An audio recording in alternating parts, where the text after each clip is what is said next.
Que pasa mi amigo? Give me the mic and let me go. When I go, it's so lethal. Roll up on you in that old school Buick Regal. And why'd you all French though? Thought you said you and your crew ain't no bitch though. It's funny when I pull the pistol, you'll just see through like some windows. And I told you all to look out. We show up, you all booked out. And now you all shook out. Move along, bitch. Move out. Yeah, we told you all to look out.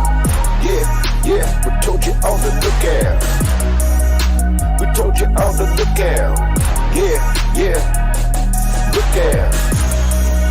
We told you all to look out. Yeah, look out. We told you all to look out. Yeah, look out. Looky, somebody hired the rookie. Call the bookies, place your bets. What the heck? They call me skeptic. The shoe fits, so I kept it. Your propaganda wrecked it. Here's your lesson. I'm not the one to mess with. Beast mode selected. Getting paper. Keeps my dick erected. And peep my methods. I've been elected. Bitch, I'm the boss. So we get it technical now. You take it too far, you get hit with a technical file. My words are my weapons. That's why when I start spinning fast, it's like I pull a technical blow. I was a mom-minute child. Disrespect is my specialty now. My aura's too massive to ever go back to blending with the rest of the crowd. I'm not leaving, so y'all better get used to me. Have your mouth filled with the space for it too. Should be putting in work, you would think it was two of me. Only compete with the man that I used to be. Thought it looked warm, but you watching me cook now. No more advice for the atheist cook down. At your proof and you pulling the book down. Watch what I pull out, told you to look out. Yeah, we told you all to look out. Yeah, we told you all to look out.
It was not your fault but mine, and it was your heart on the line. I really fucked it up this time, didn't I, my dear? It's not your fault but mine. Fucked it up this time. It's not your fault but mine. Fucked it up this time. Fucked it up. Fucked it up. Fucked it up this time. Weep for yourself, my man. You'll never be what is in your heart. Weep, little lion man. You're not as brave as you were at the start. Fucked it up this time, didn't I, my dear? Not your fault but mine. And it was fucked it up this, fucked it up this, fucked it up this time.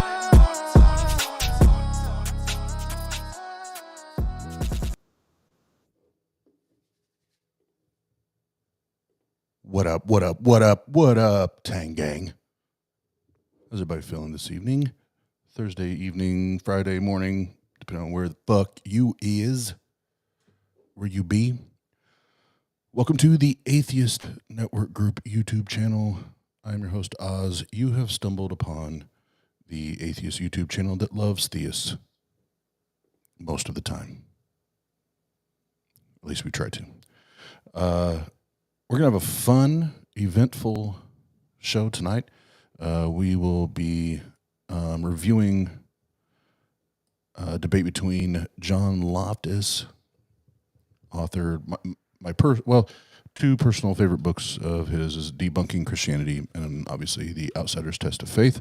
He is debating David Wood. And my favorite thing to say about David Wood is I didn't know anything wood could be so dense and hollow. But yeah. So, what's up, Jenna? Hi. Hey, babe. You're so beautiful. Heathen Queen's in the house. I saw the Mad Facts guy, Pat Lowinger, is here. What's up, Sydney? If I missed anybody there, I apologize. But yeah, we'll get into it here in a second. And the topic of their debate was, did Jesus raise from the dead? No. But before we get started, you know what we do here, Tang Gang. Blame it on the loose. Blame it on the loose. Got you feeling loose. Blame it on the loose. Got you feeling loose. Blame it on the alcohol. Blame it on the alcohol. Blame it on the alcohol. Blame it on the. What's up, Gary Priestley's in the house. Just a few little announcements. Just a few announcements. So, first, the most important one. No, that's not the most important one. The most important one is on January 22nd.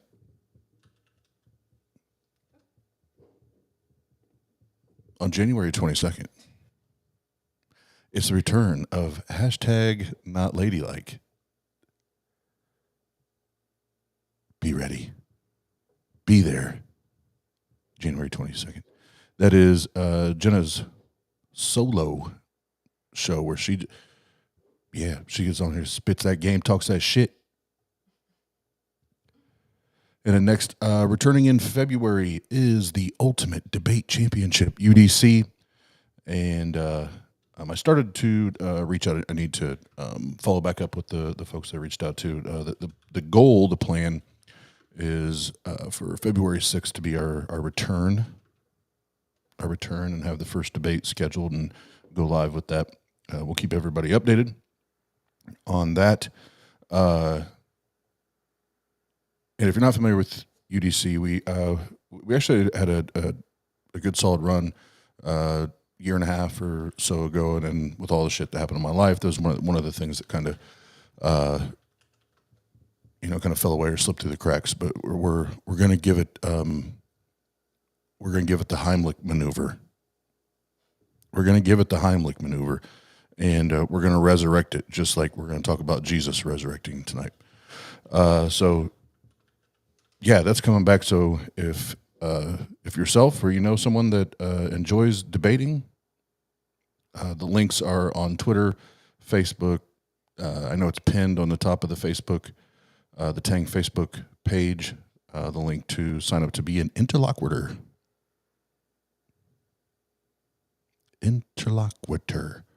But what's up, Nitty? And it's all good. I didn't even realize you were streaming this late, or I would have waited.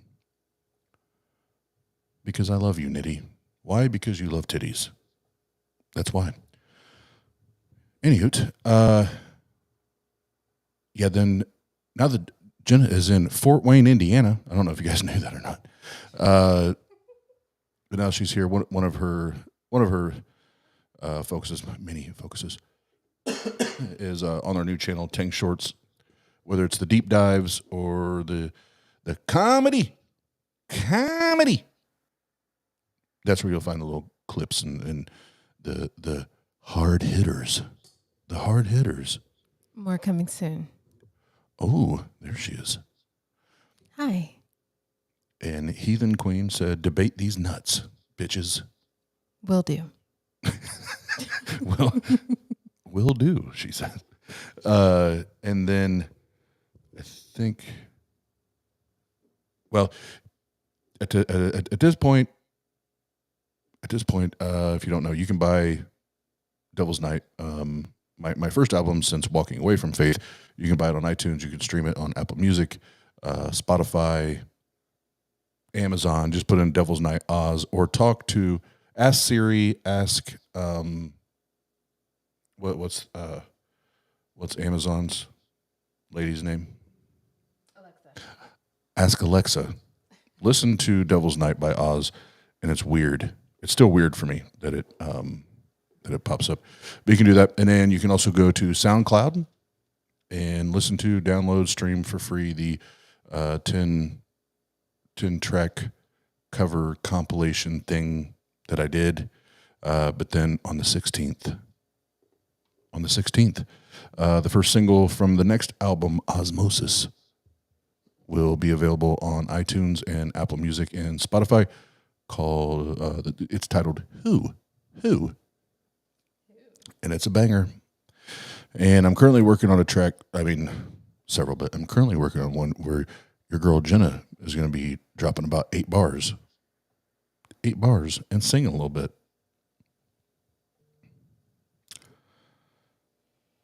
All right, and before we get to the last announcement here, and then we'll get into the good shit. Have a drink. Blame it on the goose. Blame it on the goose. Got you feeling loose. Blame it on the goose. Got you feeling loose. Blame it on the alcohol. Blame it on the alcohol. Blame it on the alcohol. Blame it on the. And this is how great of a promoter and channel co-owner that I am. We have 2 more. So the Atheist Network Group, you know, that one YouTube channel that loves theists most of the time, presents August 5th and 6th in Fort Wayne, Indiana, Columbia City, technically. Better 2023 year keynote speaker for the weekend, Dave motherfucking Warnock. And then one of the headline speakers, we're still waiting on confirmations from others, so on and so forth. But the artist formerly known as Fanatic, Brady Goodwin Jr. It's going to be badass. So put it in your calendars. And as soon as we have some more confirmations from the speakers and panelists, we'll have the Eventbrite and everything set up ASAP.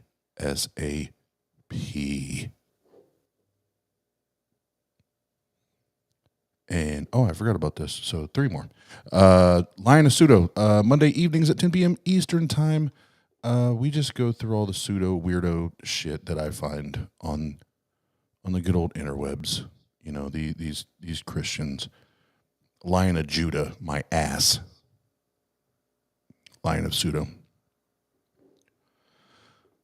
And then there was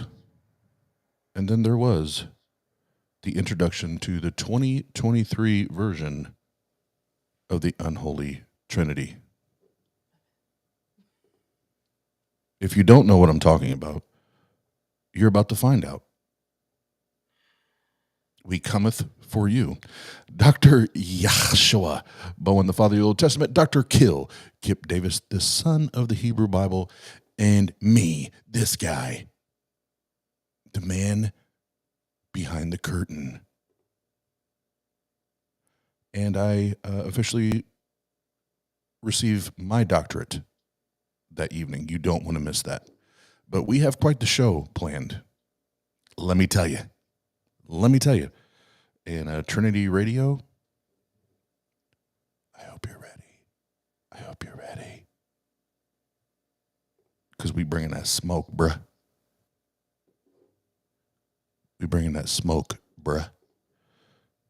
So Braxy, Mystic Pritchett,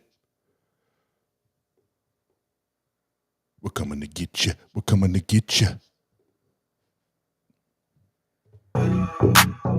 Blame it on the goose. Blame it on the goose. Got you feeling loose. Blame it on the goose. Got you feeling loose. Blame it on the alcohol. Blame it on the alcohol. Blame it on the alcohol. Blame it on the. Absolutely. After starting on the 15th, when we stream, it will be Dr. Oz, because if those motherfuckers can do it, I can do it.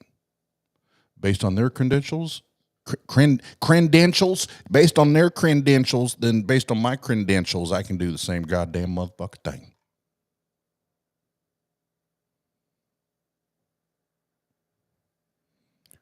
You know what, Heathen Queen? Debate these nuts.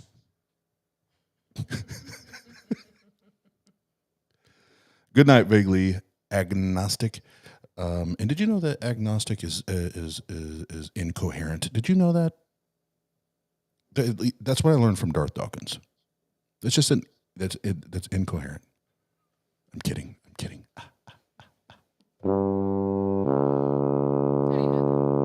Fuck him.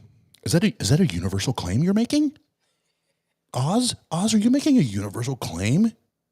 Dumbass. Anywho, all right. So, the point going live tonight. There was a little debate thing, little shindig with all the shenanigans that David Wood and these other batshit fucking crazy Christian apologists bring to the table, because it's not evidence.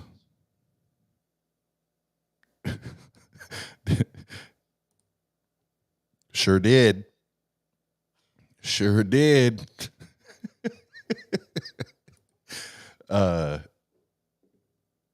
Yeah, and I'll let John Loftus, after David's opening statement, he starts it off. It's great. So, without further ado, let's get the video on. And we all know here at Tang Gang, before we get into the batshit fooleries, we all need to relax and chill because we know we're getting ready to hear a lot of batshit foolery, right? So in Jesus' name, have a drink. Blame it on the goose. Blame it on the goose. Got you feeling loose. Blame it on the goose. Got you feeling loose. Blame it on the alcohol. Blame it on the alcohol. Blame it on the alcohol. Blame it on the. Let me speed this up a little tad here. So again, if you missed it, this is a debate between John Loftus, the author of Debunking Christianity and The Outsider's Test of Faith, and others, and David Wood. And somebody in the side chat, I'm sure somebody is more familiar with this story than I am, because not a big fan of David Wood. Don't pay a lot of attention to David Wood. But is this the same David Wood? And again, I want to apply proper skepticism here and be fair.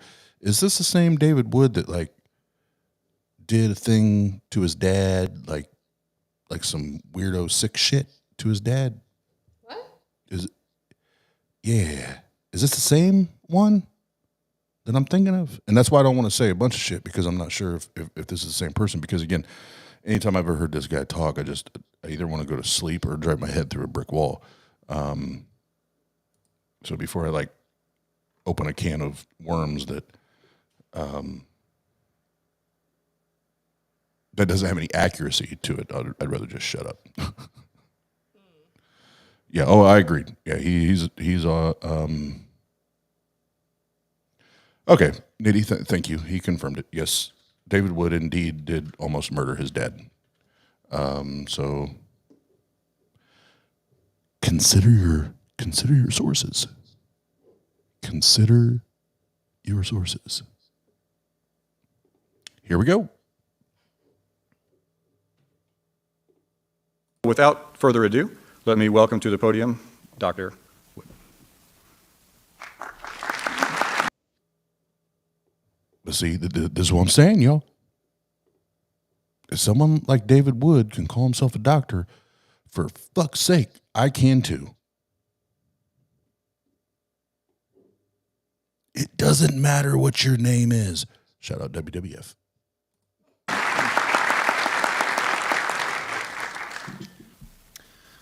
Well, good evening. I'd like to thank Reston Bible Church for hosting our debate tonight. The resurrection of Jesus offers answers to more of the big questions than any other event in history. Does God exist? If so, does he care about us? Is there life after death? Do miracles occur? How can we know the true religion? Questions like that.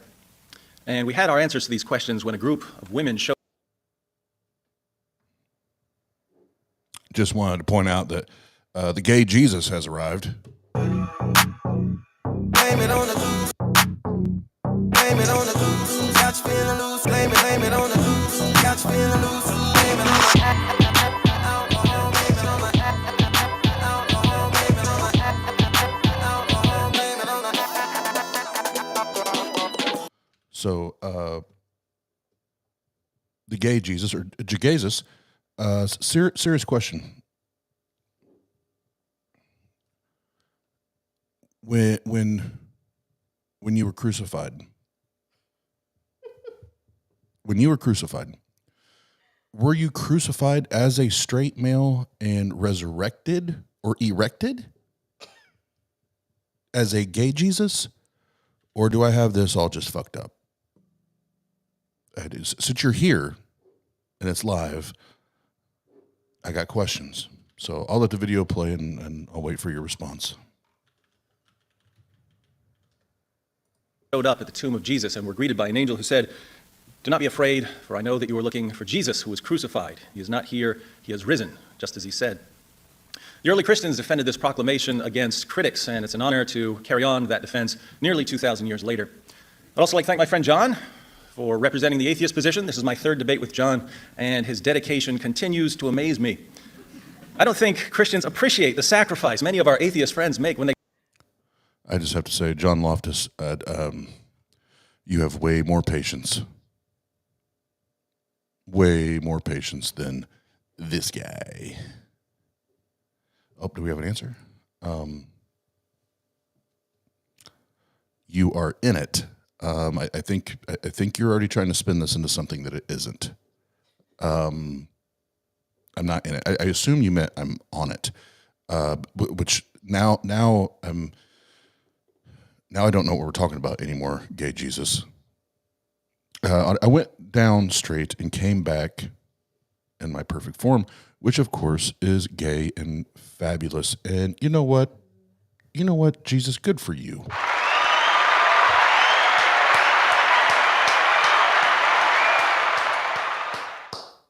Good for you, gay Jesus.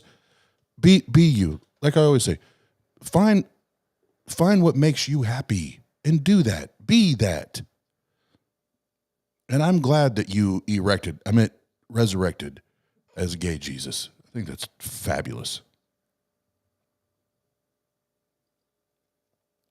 Oh, speaking of the unholy trinity, Dr. Kill. Dr. Kill is in the building. 1/3 of the brand new unholy trinity. And he is a hack. Yes, I agree. How is anything called wood so dense and so hollow all at the same goddamn time?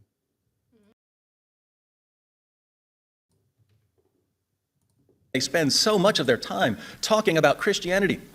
Anyone can understand why Christians want to discuss these issues. We believe they have eternal significance. But for atheists who are convinced that their existence ends in just a few decades, to spend those decades unwaveringly focused on Jesus and the Bible, we can only marvel that they're so generous with the little bit of time they've got. If I didn't know better, which I don't, I might think there's something spiritual going on here. But more on this later. We love you, John.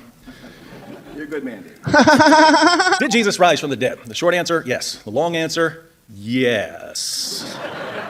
And having a verifiable miracle at its core is one of the most important differences between Christianity and its competitors. I find it fascinating that atheists dogmatically insist that the message of Christianity is just put your blind faith in our religion, when Christianity, more than any other worldview I'm aware of, has always said, here's how you can know that this is true. In the book of Acts, the Apostle Paul says to the people of Athens, tells them that God has set a day when he will judge the world with justice by the man he has appointed. He has given proof of this to everyone by raising him from the dead. So if Christians proclaim, here's the proof.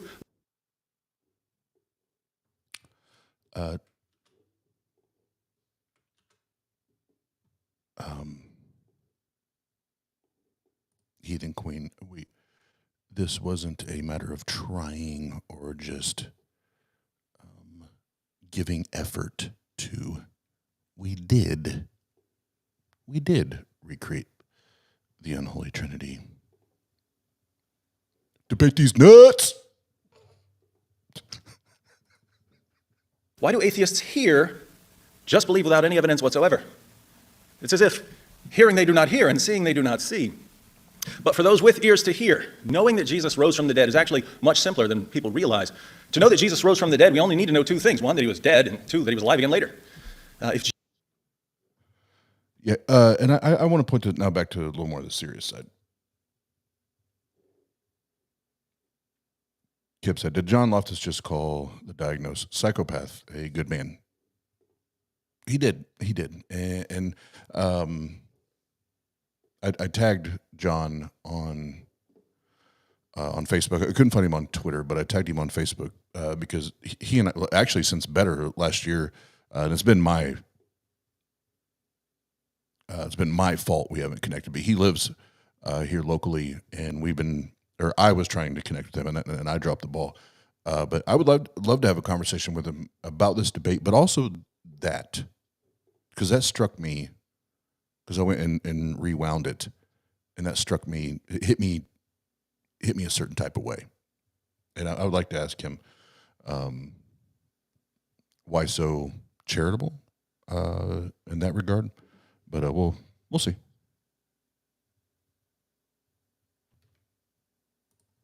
Jesus was dead and he was alive again later. I'd say that our atheist friends have a great big Son of God shaped hole in their worldview. I doubt that John and I are going to have any disagreement on whether Jesus was dead, because we both studied the sources, and Jesus' death by crucifixion is one of the best established facts of ancient history. Now, the new generation of atheists who learn about Christianity primarily from websites or social media may be surprised to hear that there are historical facts about Jesus. They think of Jesus as a mythical figure, like Hercules, except that they're much angrier about Jesus for some reason. It's a tragedy of the internet age that positions that would be laughed out of the room at the scholarly level.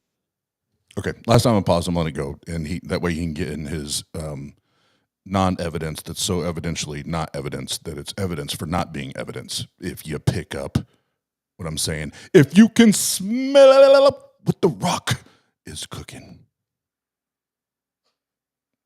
And it may be grift, but I can rewind the clock back in the day where I grew up with a very abusive dad.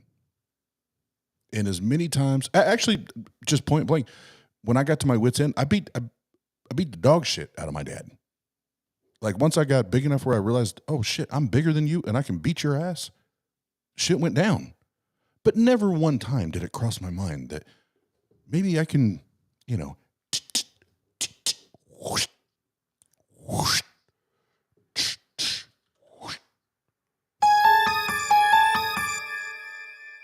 Never crossed my mind. So anyone with those kind of thoughts going through the brain about, doing the on their parent, there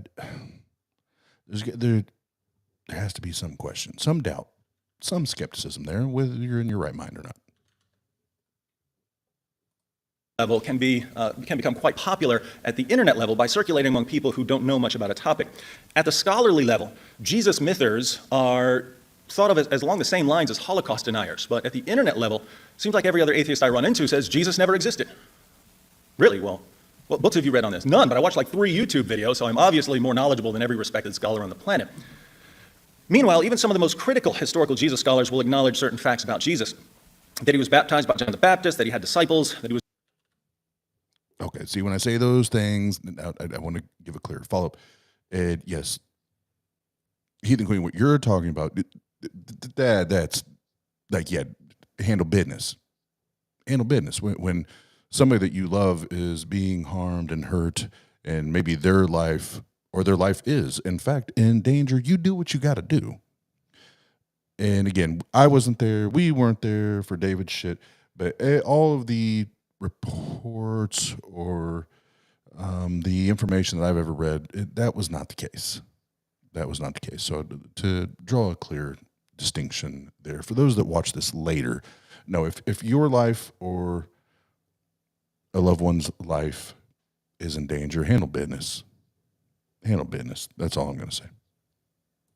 Was known as a miracle worker and an exorcist, that he believed he played a crucial role in the coming of the kingdom of God, and of course that he died by crucifixion. The scholarly consensus on Jesus' death arises from having a variety of ancient sources. There are Christian, Jewish, and Roman sources reporting Jesus' death, and knowing how crucifixion works. Today we tend to think of crucifixion as just nailing someone to a cross, but Roman crucifixion was a three-step process.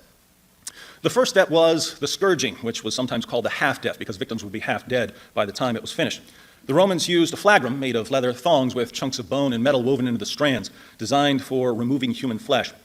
We have records of people being beaten until their veins and arteries were exposed, or until their bones were showing, or until their intestines spilled out. Julius Caesar remarked, "It is more grievous to be scourged than to be put to death." And that was just the beginning. Step 2 was nailing the victim to a cross and letting him hang there while blood drained out of him. Once he stopped gasping for breath, the Romans knew their work was done. Almost. The Romans didn't take crucifixion lightly, so there was a third step, a death blow, just to make sure their victim was dead. If they needed to pry someone off a cross, they would smash his head in, or stab him through the heart with a sword or a spear, or set him on fire, or let wild animals rip him apart. Not the sort of process anyone's going to walk away from. So Jesus' death isn't simply a point of Christian doctrine, it's a fact of history, as even non-Christian scholars are happy to admit. Atheist New Testament scholar Gerd Ludemann declares that Jesus' death as a consequence of crucifixion is indisputable. John Dominic Crossan of the infamous Jesus Seminar says that there is not the slightest doubt about the fact of Jesus' crucifixion under Pontius Pilate. Marcus Borg, another member of the Jesus Seminar, states that Jesus' execution is the most certain fact about the historical Jesus. Jewish scholar Pinchas Lapid concludes that Jesus' death by crucifixion is historically certain. According to Paula Fredrickson, a convert to Judaism, the single most solid fact about Jesus' life is his death. He was executed by the Roman prefect Pilate on or around Passover in the manner Rome reserved particularly for political insurrectionists, namely crucifixion. And as ever, I just want to highlight that this is all bullshit. I just want to highlight that. Like we don't have any we don't have any facts about this Jesus character. So let me hold on. I'm going to use as my grandpa, my late grandpa, R.I.P. R.I.P. Gramps, the original Big Sexy. Let's use, as he called it, not Google, go ogle. We're going to go ogle this shit.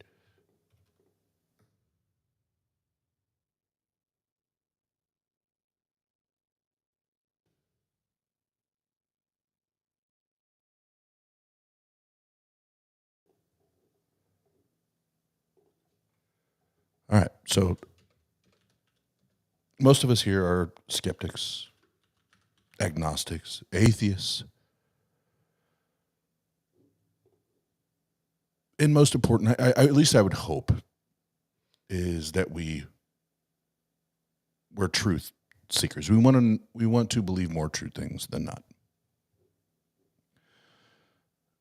Just according to the dictionary, the word fact is defined as a thing that is known or proved or proven to be true.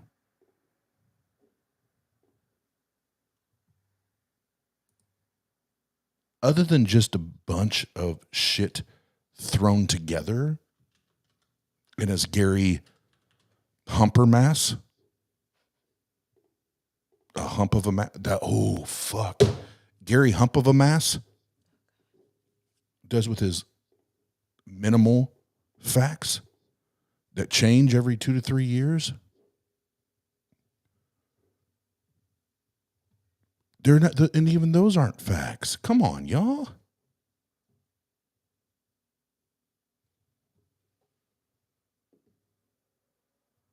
Oh yeah, great point. And actually, when John Loftus jumps up, he actually takes a little dig. Which I was proud of him. He takes a little dig there. But there is there's a debate coming up on Saturday, and 2/3 of the brand new Heathen Queen, the brand new Unholy Trinity, 2/3 of that brand new Unholy Trinity will be debating the topic of slavery on Saturday. And baby, if you want to make Kip a mod so that he can put the link in there for the brand new Unholy Trinity, 2/3 of it debating on Saturday. I'm on it. Thank you. You're welcome.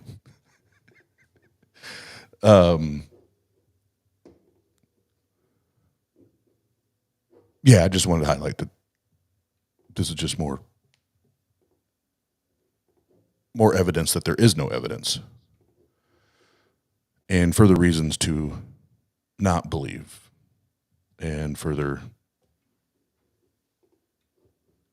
demonstration that there's not reliable evidence. Next.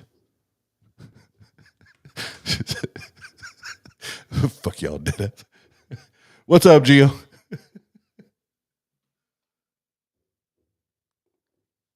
Everyone's favorite scholarly critic of Christianity, Bart Ehrman, maintains one of the most certain facts of history is that Jesus was crucified on orders of the Roman prefect of Judea, Pontius Pilate. The real question for us tonight, then, is whether Jesus was alive again. How would we know if Jesus was alive at some point following his execution? I'll let him go for a minute, but same way we know many other things for why we need witnesses, fuck? and we need to know that we can trust these witnesses. I love that they We have witnesses always lean on of Bart. the I risen always go to Jesus. Bart. Yes. Bart makes me sound like a better Unfortunately, they Christian. began preaching almost immediately, and we have summaries of some of their early sermons. They issued official creedal statements that could be easily memorized and passed on to others. They sent out representatives with authoritative traditions that would eventually be incorporated into the Gospels and other writings. We also have writings and quotations outside the New Testament from the next generation of Christian leaders, which included people like Clement of Rome and Polycarp, who knew one or more of the apostles and who continued. Hey, babe. Babe, What's up? do you have a highlighter over there? No. Why? God damn it. Heathen Queen wanted me to highlight those nuts. Oh, shit. Missed opportunity. Yep. Preaching the message of the apostles, especially the resurrection of Jesus. But the most interesting source on the eyewitnesses of the risen Jesus is an early Christian creed recorded in 1 Corinthians 15, 3 through 7. 1 Corinthians was written around AD 55, and Paul says in the letter that he had already delivered the creed to the church in Corinth, which would have been several years earlier. But Paul received the creed long before that, either when he visited the apostles in Jerusalem or perhaps even at his conversion, and scholars date its formulation to within a few years of Jesus' crucifixion.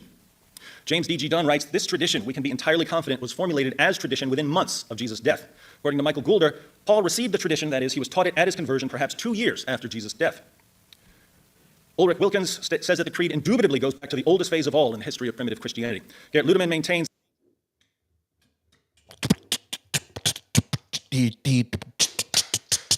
See, I want to. I want to speed it up. I can't speed it up because then I can't keep up and pause and make my points. So this is just you're just gonna have to hang with me, y'all. You just have to hang with me. This is gonna be brutal. So let me rewind a few goddamn seconds. who knew one or more of the apostles and who continued preaching the message of the apostles, especially the resurrection of Jesus. But the most interesting source on the eyewitnesses of the risen Jesus is an early Christian creed recorded in 1 Corinthians 15, 3 through 7. 1 Corinthians was written around AD 55, and Paul says in the letter that he had already delivered the creed to the church in Corinth, which would have been several years earlier. But Paul received the creed long before that, either when he visited the apostles in Jerusalem or perhaps even at his conversion, and scholars date its formulation to within a few years of Jesus' crucifixion. James D.G. Dunn writes, this tradition, we can be entirely confident, was formulated as tradition within months of Jesus' death. According to Michael Goulder, Paul received the tradition, that is, he was taught it at his conversion perhaps 2 years after Jesus' death.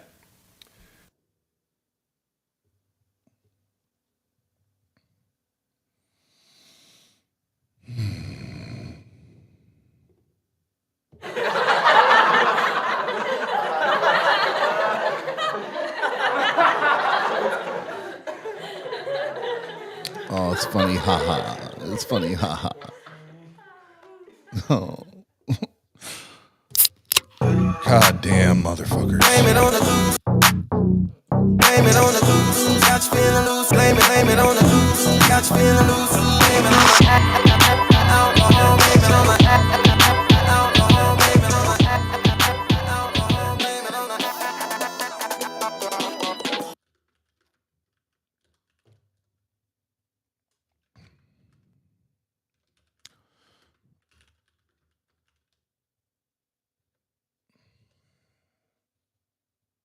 You guys.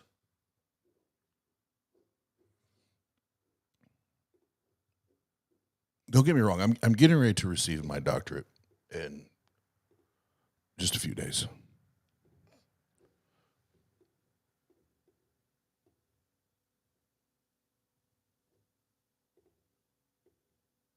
James D.G. Dunn, who the fuck that is. I'll look it up. And maybe this person is super credible. I've just never heard the name before.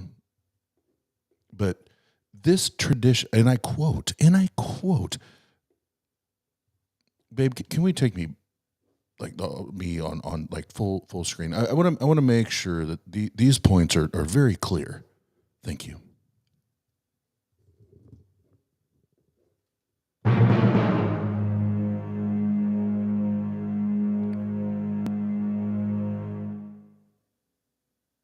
James D.G. Dunn. Your parents were assholes. This tradition, we can be entirely confident, was formulated as tradition within months of Jesus' death. Within months.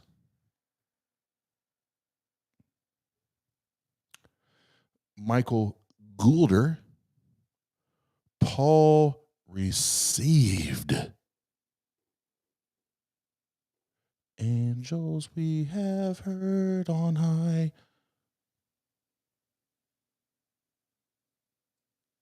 And maybe we believed it because we were high. Paul received their tradition. That is, he was taught it at his conversion. I assume, and I hate assuming. As a skeptic, I hate making assumptions because that does make an ass out of you and me. But I'm going to make the assumption that you're referring to the road to Damascus experience.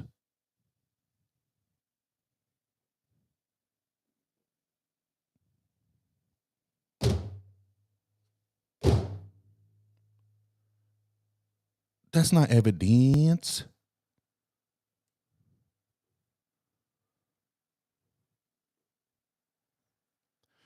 Babe, when we relaunch our website and our merch store, the first shirt that goes back up is the circular reasoning works because, circular reasoning works because, circular reasoning, and it's just in a big circle.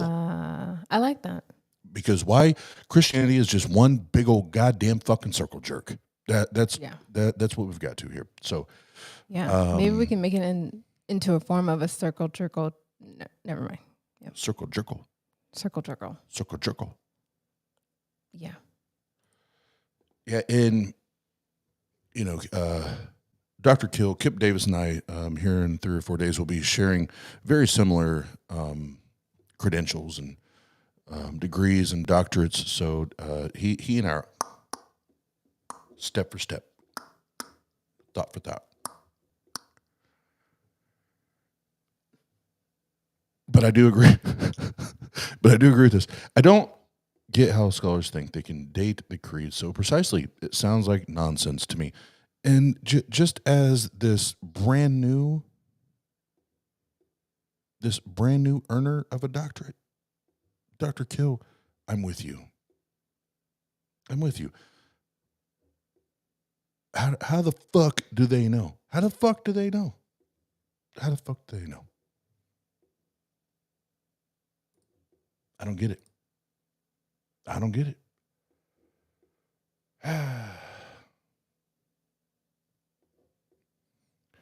All right, and Dr. Kill is going to sleep, and I'll be at work Saturday. I'll try to catch as much as I can. But yeah, Sunday, the Unholy Trinity.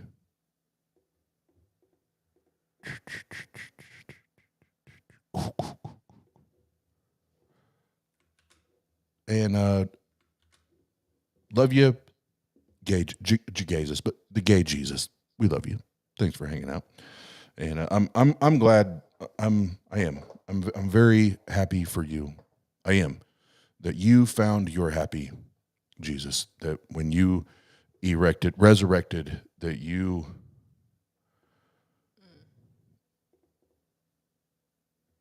did your damn thing. I'm proud of you. Proud of you. Let the church say amen. Amen. Blame it on the goose. Blame it on the goose. Got you feeling loose. Blame it on the goose. Got you feeling loose. Blame it on the alcohol. Blame it on the alcohol. Blame it on the alcohol. Blame it on the. Hold on.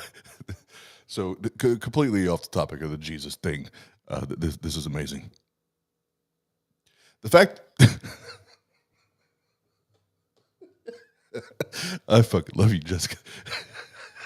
The fact that 3 white dudes are deciding who gets a doctorate, y'all better just hand me mine. And then right after,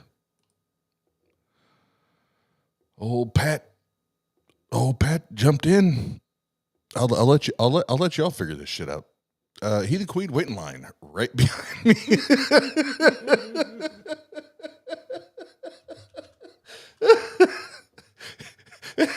That's cold. But great follow up. Sorry, but another white dude? I'm cutting in line.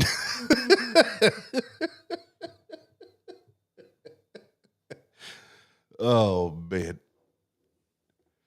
Well, Heathen Queen, if you want to make another drink, I can ask Jenna to send you a link if you want to come in here and dispel the rest of this bullshit in the most cringeworthy way possible. Or you can go to sleep. That's up to you. Again, I just want everybody to do what makes them happy. So if sleeping makes you happy, do that. If drinking and making fun of terrible erection apologetics makes you happy, you can do that too. And let's get the video back up. Please and thank you. Let's get it. Ulrich Wilkins says that the creed indubitably goes back to the oldest phase of all in the history of primitive Christianity. Gerrit Ludemann maintains that the elements in the tradition are to be dated to the first 2 years after the crucifixion of Jesus.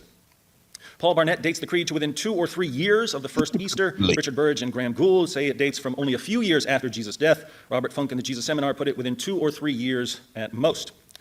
Richard Hayes says it originates within about 3 years after Jesus was crucified in Jerusalem, and Alexander Wedderburn asserts that it goes back to the first half of the 30s. So there's widespread agreement among... All right, I'll let him talk because it's all the same bullshit. Babe, if you would please send Heathen Queen the link. Mm-hmm. Yes, gladly. That way we can all suffer this suffering all together. Not a wise choice, but okay. Then to the 12. After that, he appeared to more than 500 brethren at one time. Paul is writing this years later, so he adds parenthetically, most of whom remain until now, but some have fallen asleep. Then he appeared to James, then to all the apostles. The original would have ended with the appearance to all the apostles, but Jesus appeared to Paul later, so Paul adds, and last of all, as to one untimely born, he appeared to me also.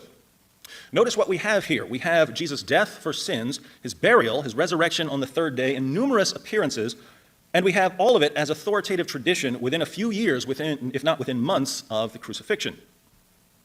As for the appearances, there are appearances to individuals, Peter, James, the brother of Jesus, and eventually Paul, to small groups, the 12 and all the apostles, and to a large group. He appeared to more than 500. The list also reports appearances to both friends and foes. Peter and the apostles were followers of Jesus. And all of the former Christians, all the former believers, let's sing together. Jesus loves me, this I know. Why? Why, motherfuckers? Because the Bible fucking tells us so. That's where we're getting to. Thank you, David Wood. We didn't know this. We did not realize that the Bible says all this shit. So I find it highly ironic that earlier you're talking about,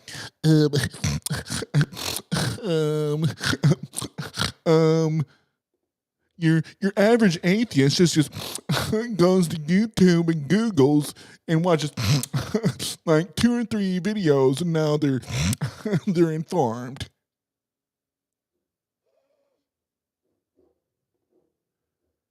Meanwhile, you just refer to and then double down, triple down, quadruple down on this fairy tale book.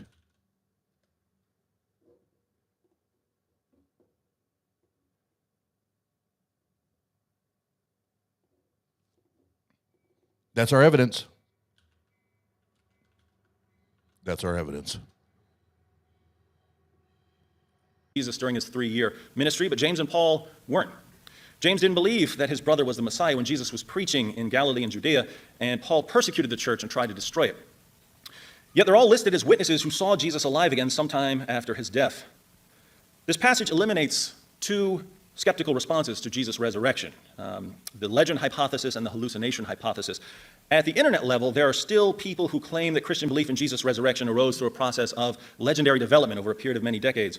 But this is factually false. We know as a fact of history that the resurrection was the heart of Christian preaching from the beginning.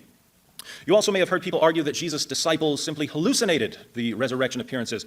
But a hallucination, by definition, is something that occurs in the mind of the person experiencing it. If my friend Paul here takes a bunch of acid and a leprechaun appears to him, the rest of us aren't going to ask for his pot of gold because we're not going to see him. It's only in Paul's mind. The leprechaun doesn't exist outside of his mind. So we can't attribute the resurrection appearances to legend or hallucinations. Jesus appeared to multiple people on multiple occasions. Can we attribute them to deception? Were the disciples lying about the appearances? That's what I thought before I was a Christian. But there's a fatal flaw in the deception hypothesis. Liars make poor martyrs. Some human beings are willing to die for what they believe in. I've never met anyone who's willing to die for something he made up. In the book of Acts, chapter 4, Peter and John are arrested and threatened. In Acts 5, the apostles are put in jail and flogged. In Acts 12, James, the brother of John, is put to death by Herod, and Peter is again put in jail. The Apostle Paul describes his life as a Christian in 2 Corinthians 11, 12, 24 to 27. He writes, 5 times I received from the Jews 39 lashes. 3 times I was beaten with rods. Once I was stoned. 3 times I was shipwrecked. A night and a day I've spent in the deep. I've been on frequent journeys and dangers from rivers, dangers from robbers, dangers from my countrymen, dangers from the Gentiles, dangers in the city, dangers in the wilderness, dangers on the sea, dangers among false brethren. I have been in labor and hardship through many sleepless nights and hunger and thirst, often without food and cold and exposure. Become a Christian. It's a great life. The Jewish historian Josephus reports that James, the brother of Jesus, was stoned to death as a lawbreaker. Clement of Rome invites his readers to keep in mind the sufferings and martyrdoms of Peter and Paul. So the apostles didn't just preach that they had seen Jesus alive again. They were willing to endure prison, floggings, and death as they preached. And that means they really believed what they were saying. Here again, it's not just Christians who draw this conclusion. Even non-Christians maintain that. This is where I need to have this song queued up on my soundboard because it happens so often. Shout out to Alanis Morissette. Isn't it ironic? Don't you think? Because you sound like every other motherfucking YouTube apologist, Christian apologist, not every, that's a whole nother animal. Most TikTok Christian apologists and just day-to-day life, it's the same shit. You're talking about the same shit. You're talking about the same goddamn shit. There's no evidence. There's no evidence. There's no goddamn evidence. None. Zero. Nada. None. And we're getting ready to get to John Loftus, fucking finally, and we can all take a deep breath because John comes in and just starts slapping bitches. He comes in and just starts slapping bitches. So the nausea is almost done, I promise. Here, have a drink. Hopefully this helps. Blame it on the goose. Blame it on the goose. Got you feeling loose. Blame it on the goose. Got you feeling loose. Blame it on the alcohol. Blame it on the alcohol. Blame it on the alcohol. Blame it on the. And we have a special guest backstage, but before we bring this person on. I'm going to let David dense hollow wood finish because he's almost done. And we'll bring our guest on, and then we'll listen to John Loftus come on and get at it, because this is almost done. The disciples sincerely believed that they had seen Jesus. Gerrit Ludemann, it may be taken as historically certain that Peter and the disciples had experiences after Jesus' death in which he appeared to them as the risen Christ. Bart Ehrman, we can say with complete certainty that some of his disciples at some later time insisted that he had soon appeared to them, convincing them that he had been raised from the dead. Bart Ehrman again, it is a historical fact that some of Jesus' followers came to believe that he had been raised from the dead soon after his crucifixion. Paula Fredrickson, I know in their own terms what they saw was the raised Jesus. I'm not saying that they really did see the raised Jesus. I wasn't there. I don't know what they saw, but I do know, as a historian, they must have seen something. And why are you saying that? Wait, that's Fredrickson says she doesn't know what they saw, but I do. evidence. I think it's obvious what they saw. The disciples saw the sort of thing that would convince individuals and groups, friends and foes, that they had all seen a man who had been dead, alive again, standing in front of them, telling them why he had to die and rise again. They might not know. Unfortunately for our atheist friends, the only sort of thing that can do that is Jesus actually appearing to them, which means that Jesus rose from the dead. So there's only one conclusion to draw from the facts that even atheist and agnostic scholars grant as historically certain. And yet, atheist and agnostic scholars clearly don't believe Jesus rose from the dead. Why do they reject the resurrection when they're aware of the historical evidence? Different people will give different reasons for denying Jesus' resurrection, but if you do a little digging, two broad issues emerge most frequently. First, many people have a prior commitment to naturalism. Supernatural explanations are ruled out before the investigation begins. And if supernatural explanations are ruled out prior to investigation, Jesus' resurrection is never even a candidate for belief. So is a commitment to naturalism a good reason to reject the resurrection? As Alvin Plantinga and others have shown, naturalism as a worldview is fundamentally incoherent because it ends up undermining the cognitive faculties required to affirm it. But a more glaring difficulty, given a discussion of miracles, is the global abundance of miracle claims. In 2006, the Pew Forum issued a report titled Spirit and Power, a 10-country survey of Pentecostals, discussing statistics on Pentecostal and charismatic Protestants in the United States, Brazil, Chile, Guatemala, Kenya, Nigeria, South Africa, India, the Philippines, and South Korea. And the researchers found that approximately 200 million Pentecostal and charismatic Protestants in just those 10 countries believe that they have personally witnessed miraculous healings. That's not counting other kinds of Christians in those countries or Christians in other countries around the world. Consider miracle reports in China. According to Edmund Tang, all Christian churches in China practice some form of healing. In fact, according to some surveys, 90% of new believers cite healing as a reason for their conversion. This is especially true in the countryside where medical facilities are often inadequate or non-existent. After reviewing a number of miracle reports from around the world, Craig Keener concludes, it is no longer plausible to tout uniform human experience as a basis for denying miracles, as in the traditional modern argument. Hundreds of millions of claims would have to be satisfactorily explained in non-supernatural terms for this appeal to succeed. While many may be so explained, one cannot adopt the conclusion of uniformity as a premise without investigating all of them. In other words, those who exclude supernatural explanations prior to investigation do so by faith, not because the evidence demands it. Second, it's perhaps even more common to reject the resurrection because of what the resurrection implies. If we believe that Jesus rose from the dead, we might think it's a good I'm not stopping a puzzle right now because I'm waiting to bring our guest on because we can talk about this shit, but I'm trying to get it done. idea to listen to what he says. Just wrong. But Jesus said all kinds of things about sin and judgment and salvation. Oh, there she is. Fuck it. Let's stop it. Goddamn motherfucker. Hey, what's all up? of this is fucking trash. Trash. Let's Garbage. get that out there. Garbage pails. Garbage pails. It's all trash. Like, I don't even know where to start. It's just all trash. Like, we have to debunk every single person that believes they experienced a miracle while in some kind of like groupthink psychological sort of trance. Like, no, we fucking don't. We don't. And we don't. You're exactly.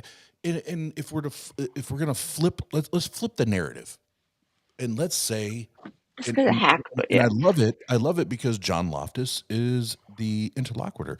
Yeah, I can't wait. Let's flip it around. Let's flip around and say, okay, that's cool. All these people had their experiences with this Jesus feller, right? And he died. He died this excruciating death, and he hung. Bro, I wish all men would die a death for me, to be honest. And I'm not going to give them anything, but like, I would like that. Sorry. Oh, you're good. You're good. He's going to die this death, right? So, but then when the Muslims say, especially David Wood has been one of the most disrespectful fucking asshats. David Wood looks like the patron saint of incels. I don't know what to say. It is what it is. That's what he looks like. Like,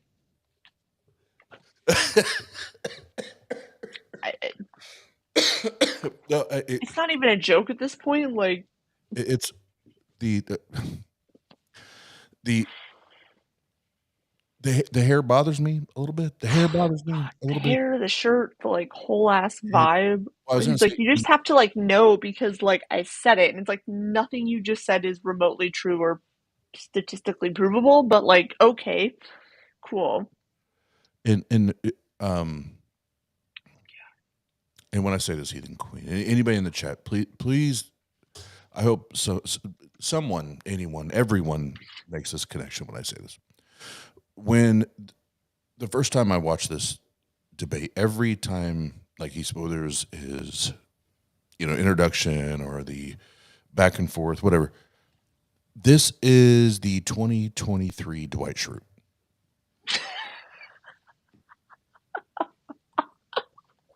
This is 2023 Dwight Schrute. Dude, I'm inspired to like quite literally like put his Viagra in Jell-O. I'm ready. He would love you. He'd probably love you. That's fine. Like, I'm not going to help him out, but like, I will hide it there and then laugh at a distance. Like, but yeah, what Heathen was saying, and then that's I was trying to get because I know. Sorry, I'm so sorry. No, you're good because it's going to be fun and cringe, but also go to the actual points or lack of points that he's making. Is trash. This is garbage pail shit, y'all. Like this is, as much as he's like trying to, especially at the beginning, and now here as he's getting ready to close out his opening statement, is like this propping himself up, like, oh, this person, because they listened to 2 or 3 YouTubers and they Googled and Googled some shit. They think they're smart. Motherfucker, you are literally repeating the same goddamn shit we hear from people on YouTube and TikTok and Instagram and Twitter that have zero education. Yep. None. So why are you any different? Oh, he's not. He just fancies himself. That's quite literally it. Like, it makes me tired. You know? Like, imagine wearing that shirt with that haircut and thinking you did something. Oh, God. No, I would wake up in the morning thinking that, I'm going to say this and I'm going to hit the play button so we can get to John Loftus. I would wake up in the morning, if that's the shirt I had on, the glasses I had to wear, and the haircut that I chose, I would automatically be thinking, am I working for Michael Scott? That's what I would. And if we don't want to take his teaching seriously, or if we don't want to become Christians, or if we despise anything that has anything to do with Christianity, we kind of need to get rid of that whole rising from the dead thing. Yeah, we do. Now, this has always seemed like an odd approach to me. Decide what we want to believe ahead of time and then reject evidence that doesn't line up with what we want to believe. And atheists normally condemn this approach. Suppose an atheist comes to you with some kind of evidence, let's say evidence for common descent, that all human beings share an ancestor with all other organisms. If your response is, well, I don't like what that would mean, I don't like what common descent implies, so I'm going to reject any evidence you give me for it, the atheist will accuse you of being anti-science and anti-evidence and irrational and bigoted and every other thing you can think of. Anti-science? But then if you turn to that same atheist and present historical facts about the resurrection of Jesus, you'll suddenly find that heaven and hell and the Salem witch trials and gay wedding cakes and all kinds of other topics are entering into his evaluation of whether Jesus was dead and whether he was alive again afterwards. Feelings become the ultimate trump card. No, I don't know. We don't know. But if atheists want to bring their feelings about Christianity into a discussion of historical facts about Jesus, keep in mind that this cuts both ways. I have all kinds of feelings about atheism. I'm sure you do. Now, there's other evidence that's relevant to this discussion, and I'm sure that much of it will come out in the course of this debate. But we already have enough to conclude that Jesus died by crucifixion, that he was alive again later, that friends and foes were so thoroughly convinced that Jesus had appeared to them that they were willing to endure torture and death for the privilege of proclaiming the Christian message. The question Oh for my us God, is, shut up. what Yeah, we've never heard that before. happened? Quite literally, that is That's worst the question defense ever I had to because struggle we with have 19 no years actual ago. historical evidence. And I realized for, that like, apart any from of the that resurrection, I bullshit. couldn't come up Sorry. with any explanation that I fit hate facts. it. By that time, I already knew that naturalism was a theory in crisis, Yeah, and I didn't trust my feelings enough to deny evidence based on them. too. In the end, I concluded Sorry, that Jesus we of just Nazareth don't rose have from the any dead, evidence and that for if that. I'm going to listen to anyone tell me about God, It's not it's him. evidence. Yeah, there's none. Yeah, you should listen to like It- fucking my booty cheeks because like nothing. There is no evidence for like maybe there is like some remote evidence for like two like maybe Paul and Peter having been martyred in some way at some time. But like this idea that like all of the apostles and disciples were martyred and they were just like happy to die for their faith, we have no evidence for that. None. And most of the like known stories that we have come from centuries after. Go read Candida Moss's book, The Myth of Persecution. We don't have any fucking historical evidence for that, so y'all can fucking die on that hill. Need Anyway, a big old fucking atheist dick. sorry. Like it's just it's the most bullshit, and I am not here for it, and I will not stand for it. It's garbage. No, because we're getting all excited at the end because we know he's almost done. It's like we have to. Even if we didn't have John Loftus on here, I would still be like animated because everything he just said is trash.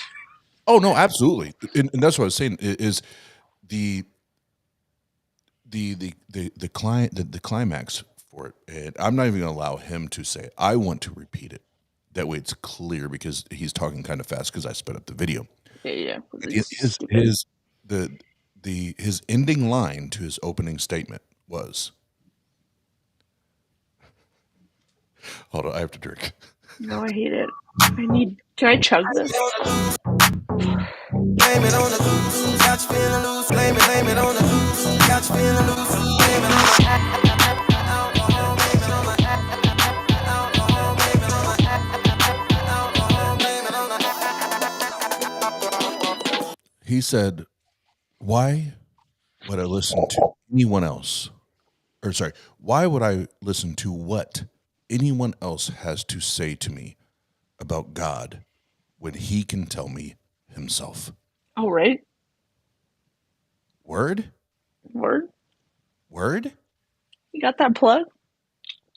Word? Like you in there like swimwear, bro? You in there like swimwear? Hit me up because like your girl's been searching. Well, I've been on the flaps and the folds and I have not found him. So like, Yeah, I don't get it. Why would I listen to when I can talk to him?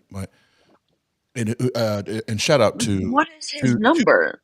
to the and shout out to if there is a god of atheism, we all know who the fuck it is. And shout out to Christopher Hitchens, the I was motherfucking gonna say me.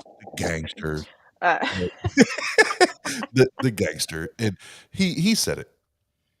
Well, religion poisons everything, yes, but one of my he's dead now. favorite quotes that he said that I don't hear a lot of people talk about, but he said, "I don't care that you pray to your God. I don't care that you talk to your God. It's when you tell me your God is talking back to you.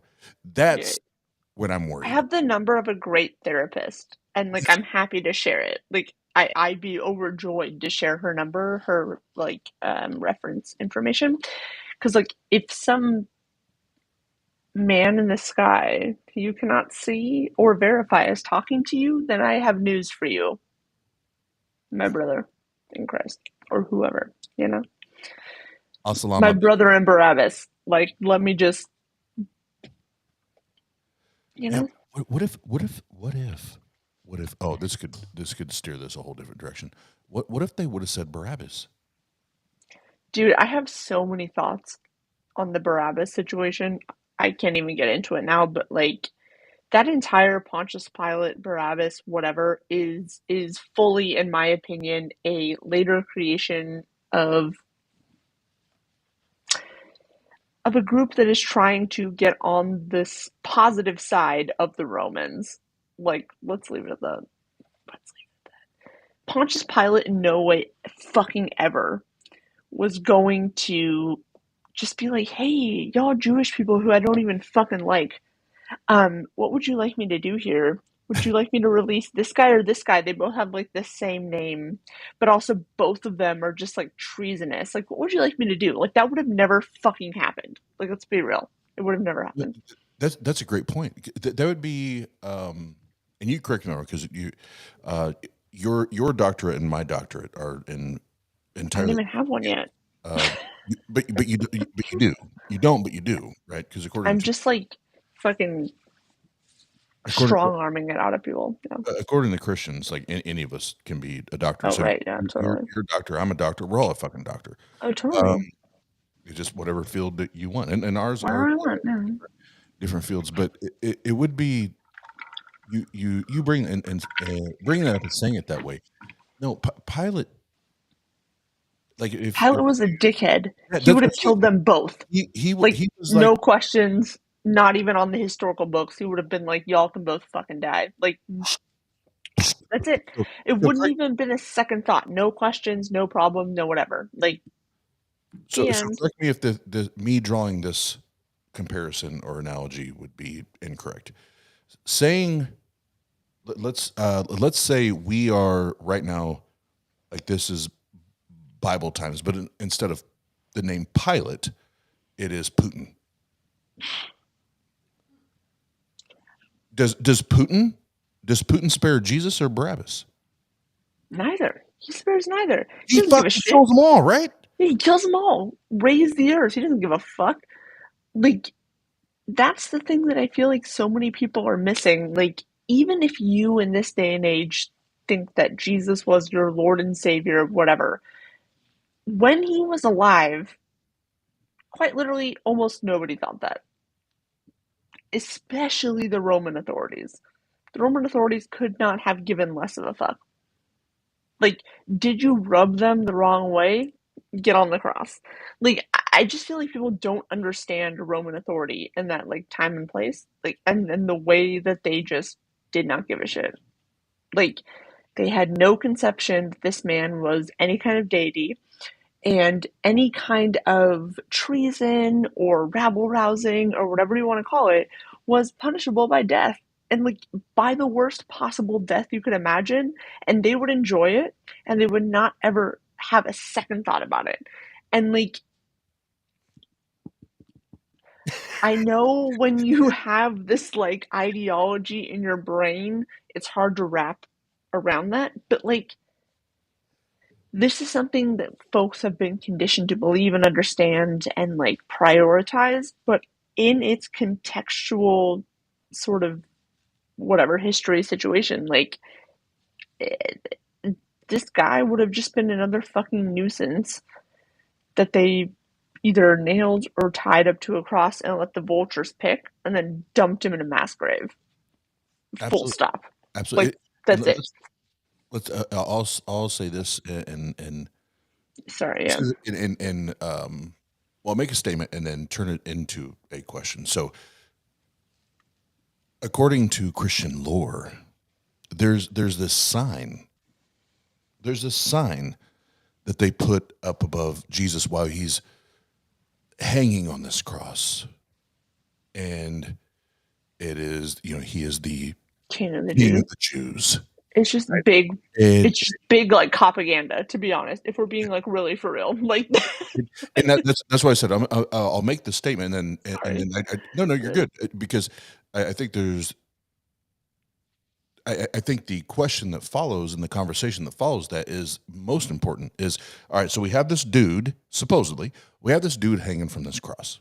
Yes, right? And everything you just explained about the Roman Empire and how the Roman government and rulers dictated. Like, these motherfuckers didn't give a goddamn mother. They simply did not give a fuck. Yeah, like, I cannot express this any clearer. They were brutal in every sense of the word. Brutal, dead ass. Yeah. Right? So is it fair? So I guess it'd be two questions. So we have that. So the first question would be, Heathen Queen, would it be fair to say that that little sign that was posted at the top of the cross, if that actually happened, let's pretend At the bottom, it was also made up, but yeah. But whether top, bottom, whatever. Sorry, yeah, King of whatever. the Jews, would that have not just been the during Roman times, during the Roman Empire, would that not be their version or their take of satire? So it was either one of two things. It was either made up, like wholesale, Which I believe. after the fact. That's also what I think. So it was either it was wholesale made up after the fact, or it was satire. My opinion was that like the Romans did not consider this man important enough to like create satire, whatever you want to call it. Like I just don't think that if they didn't give a shit. But if for some weird reason they did, it would have been satire. I think it was wholesale made up. And I have many reasons for thinking that I won't get into right now because we have an entire other person to listen to. But like, yeah, no, this was something after the fact that was written or created by the folks that were writing the Gospels several decades after the fact with no actual first-person experience. And I'll die on that hill. And I'll down and I'll be the king of the hill and be like, God damn it, Bobby. Hell yeah. God damn it, Bobby. That's my purse. I don't know you. And then we'll have Boomhauer come around talking in tongues. Oh, shut up, yeah. Somebody pass me the Budweiser. Somebody pass me the Budweiser. So we'll get back to the video. John Loftus is going to come up. And I know it took us a minute to get here, but John Loftus, if you guys are not familiar, I will be quiet. But yeah. Make yourselves familiar. And well, as I build up to this, babe, if there is a screen where I disappear for a second, I really have to use the restroom. My bladder is about to burst. I'll be on here, but I'm not that cute, so it's fine. It's better than me being on here. Well, you're pissing? Yeah, maybe. Sorry.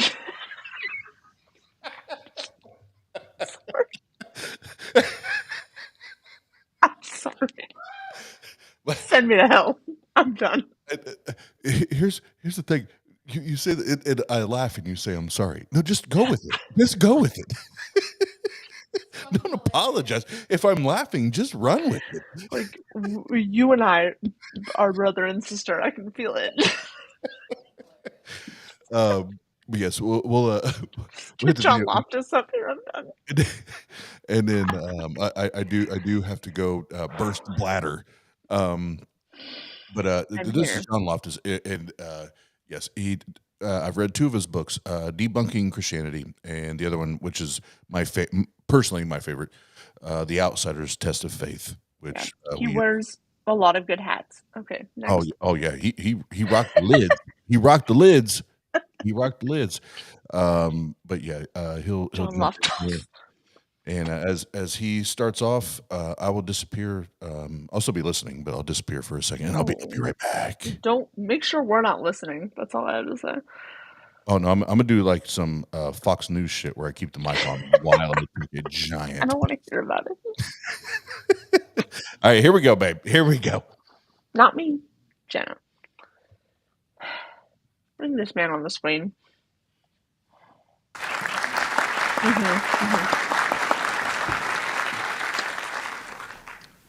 Thank you. And now we'll have a 20-minute opening statement by John. I told you the hat. Like, I said what I said. Don't start the timer yet. I'm running the timer, so you're all right. All right. David. Oh, please, Jonathan.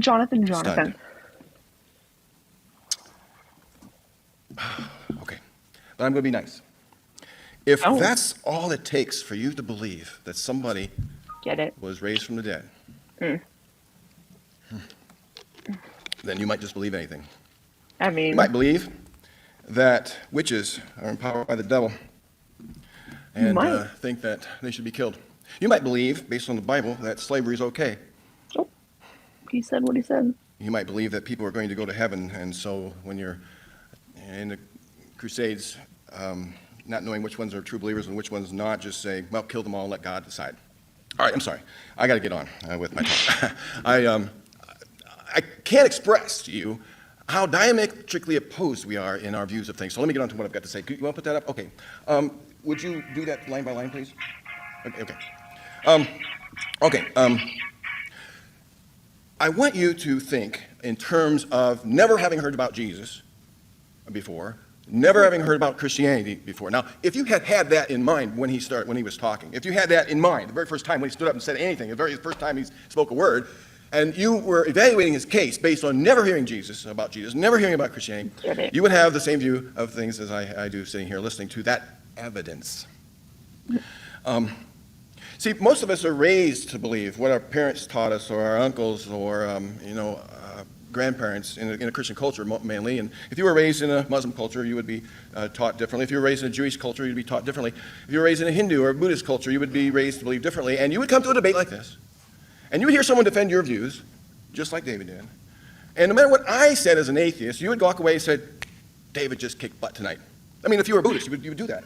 If you were a Hindu, you would do that. Because you were raised to believe a certain way, and you're looking for ways to support what you believe. You're not actually evaluating the evidence like you should. Dead people don't rise up from the dead unless there is an overwhelming, massive amount of evidence to show that they do. Okay.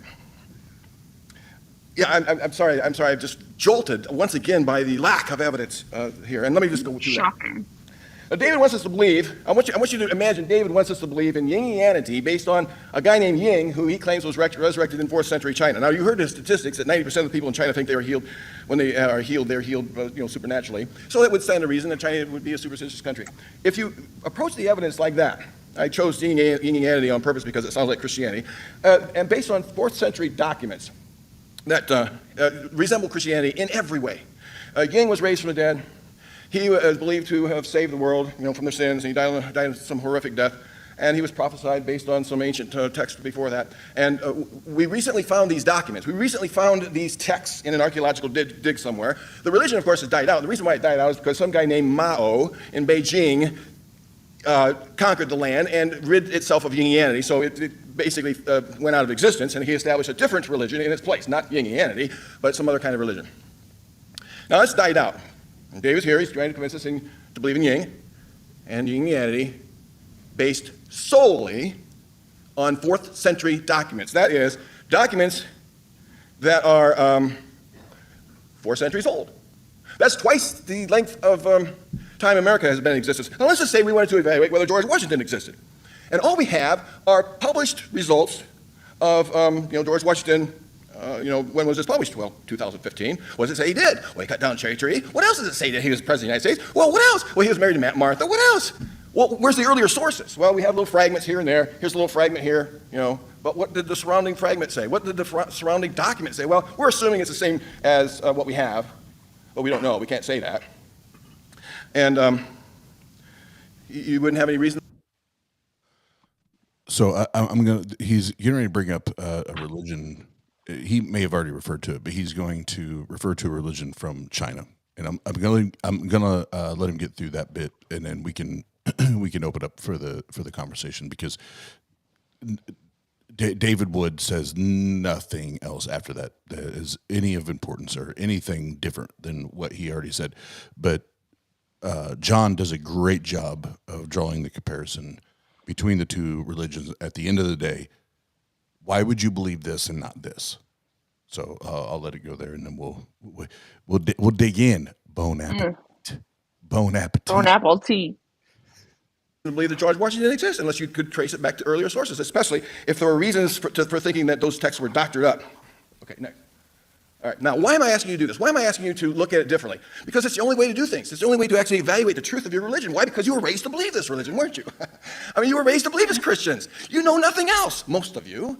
You need to actually ask yourself what it would look like to be confronted with a Trinity as a Muslim, or a virgin birth as a Hindu. Sounds charisma. You need to ask yourself what it would be like to, for the very first time, hear of an incarnate God as a Jew. You need to ask yourself all these sorts of questions because they sound bizarre. I mean, they sound bizarre. They are. When you first hear them, but because you're familiar with them, that's the only difference. That's the only difference. You're familiar with them, and so therefore they have the ring of truth to them without the evidence. Now let me get to the evidence because that's an important thing. Okay, next slide. It's the best way to do that. Okay, next. Because we depend on familiarity. I mentioned that. We depend on our cultures. Next thing. And we seek to confirm rather than disconfirm our beliefs. Next, please. Now, here's the kicker. One more time. It would take an overwhelming amount of strong historical evidence to overcome our concrete personal experience that dead men stay dead. Now, you've never seen anybody raised from the dead. Nope. That's right. You believe somebody raised from the dead based on a 4th century manuscript? I just find that stunning, actually. I mean, I can't believe that. Next, please. And I have a father that's been in the mortuary business for over 30 years, and I've yet to hear a story of it. Yeah, nobody. Here's my argument. No one has. Now, you think I'm a radical. You think I'm angry. I'm not. I'm just nervous. Trust me, I'm just nervous. And I was just, really, trust me, I just am nervous. And I was stunned once again. I mean, I really was stunned. Even though I've participated in these debates for, more than a decade, to hear it all over again, it's just, okay. I'm not mad. I'm a really good guy, I was just stunned, okay? I'm sure he's stunned at my views too. So I'll say that for him, right? I'll say that for him as well. My argument is this. Go ahead, click through these. Even if God exists, next. Even if miracles are possible, next. Even if Yingianity is true, next. Even if Ying was resurrected, stop. Even if there were eyewitnesses, there is no reason for us to believe that Ying was raised from the dead in China in 33 AD based on 4th century manuscripts. All of the evidence for Ying's resurrection are based on those writings that we have only as 4th century documents. Boom. What? Boom.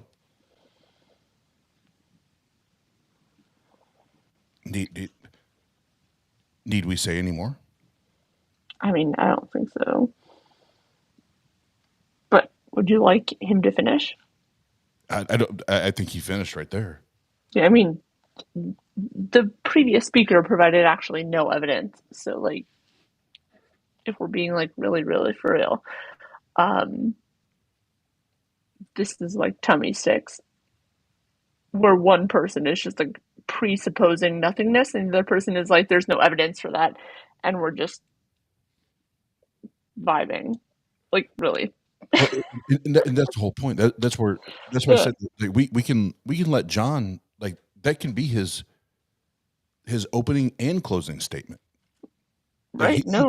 I agree. He didn't even have to do the rest of the debate. No. That's the beginning and the end of it, because there is no evidence for some fucking random rabbi rising from the dead. There's none. Zero. Doesn't exist. Sorry, but it doesn't. It just doesn't. Absolutely. And the only thing that we're not going to hear, or a few of the things that we're not going to hear, is stopping it there. But I think one of the, if I were to put my good old trusty Christian cap back on, you do that. Lady Christian apologist, is if anything, where are the reliable, don't exist, demonstratable, prophetic demonstrations? They don't exist. None. Sorry, they just don't fucking exist. Even if you want to go back to the Old Testament and try and look at the prophetic messianic passages, whatever you want to call them, if you talk to any Jewish person ever, they're not messianic, they're not prophetic. They're quite literally about a certain people group in a specific time in a specific place. And that is the most compelling evidence that you will ever find. And it's just a bunch of people that want to justify and shoehorn their beliefs into a pre-existing religious system that it wants nothing to do with them. That are no, actually, it's this thing. And it's not. No. It's simply not. You're just fucking wrong. That's it. Nope. And before I make my fault, I have to take. You have zero need to apologize. I said, hold on a second, because I want to take a picture of this, because I am the king of the pause button. and you and I discussing this, and the look on John Loftus' face right now, like, get at me, bruh. Get at me. You ain't got no evidence. You ain't got no evidence. Sorry, I had to take a picture of that. You ain't got no evidence. Because, again, to now circle back, and I hate to do this, but this is time after time, Heathen Queen, time after time that we have these conversations. As former believers, it's like we expect someone to, and maybe I'll speak for me. Maybe I'm to blame for this and this only, expecting that there may be different evidence, that there may be better evidence, that there may be convincing evidence. Maybe that's on me. Maybe that's a flaw of mine, that I do hope and wish that there's better evidence, because I spent majority of my life believing in this thing. So I do hope that, I mean, that would simplify my life. yes, If there was evidence for this, like, that would make my life God, but so much easier, so much more clear cut, so much more whatever, because, like, I would have a purpose, and like a very clear purpose, and like a very clear plan, and everything would have a reason, and like yada yada yada. So, like, yeah, I would love that. I fucking love that. But yeah. it doesn't exist. Yeah, if there was good evidence that there was this Jesus dude, Yep.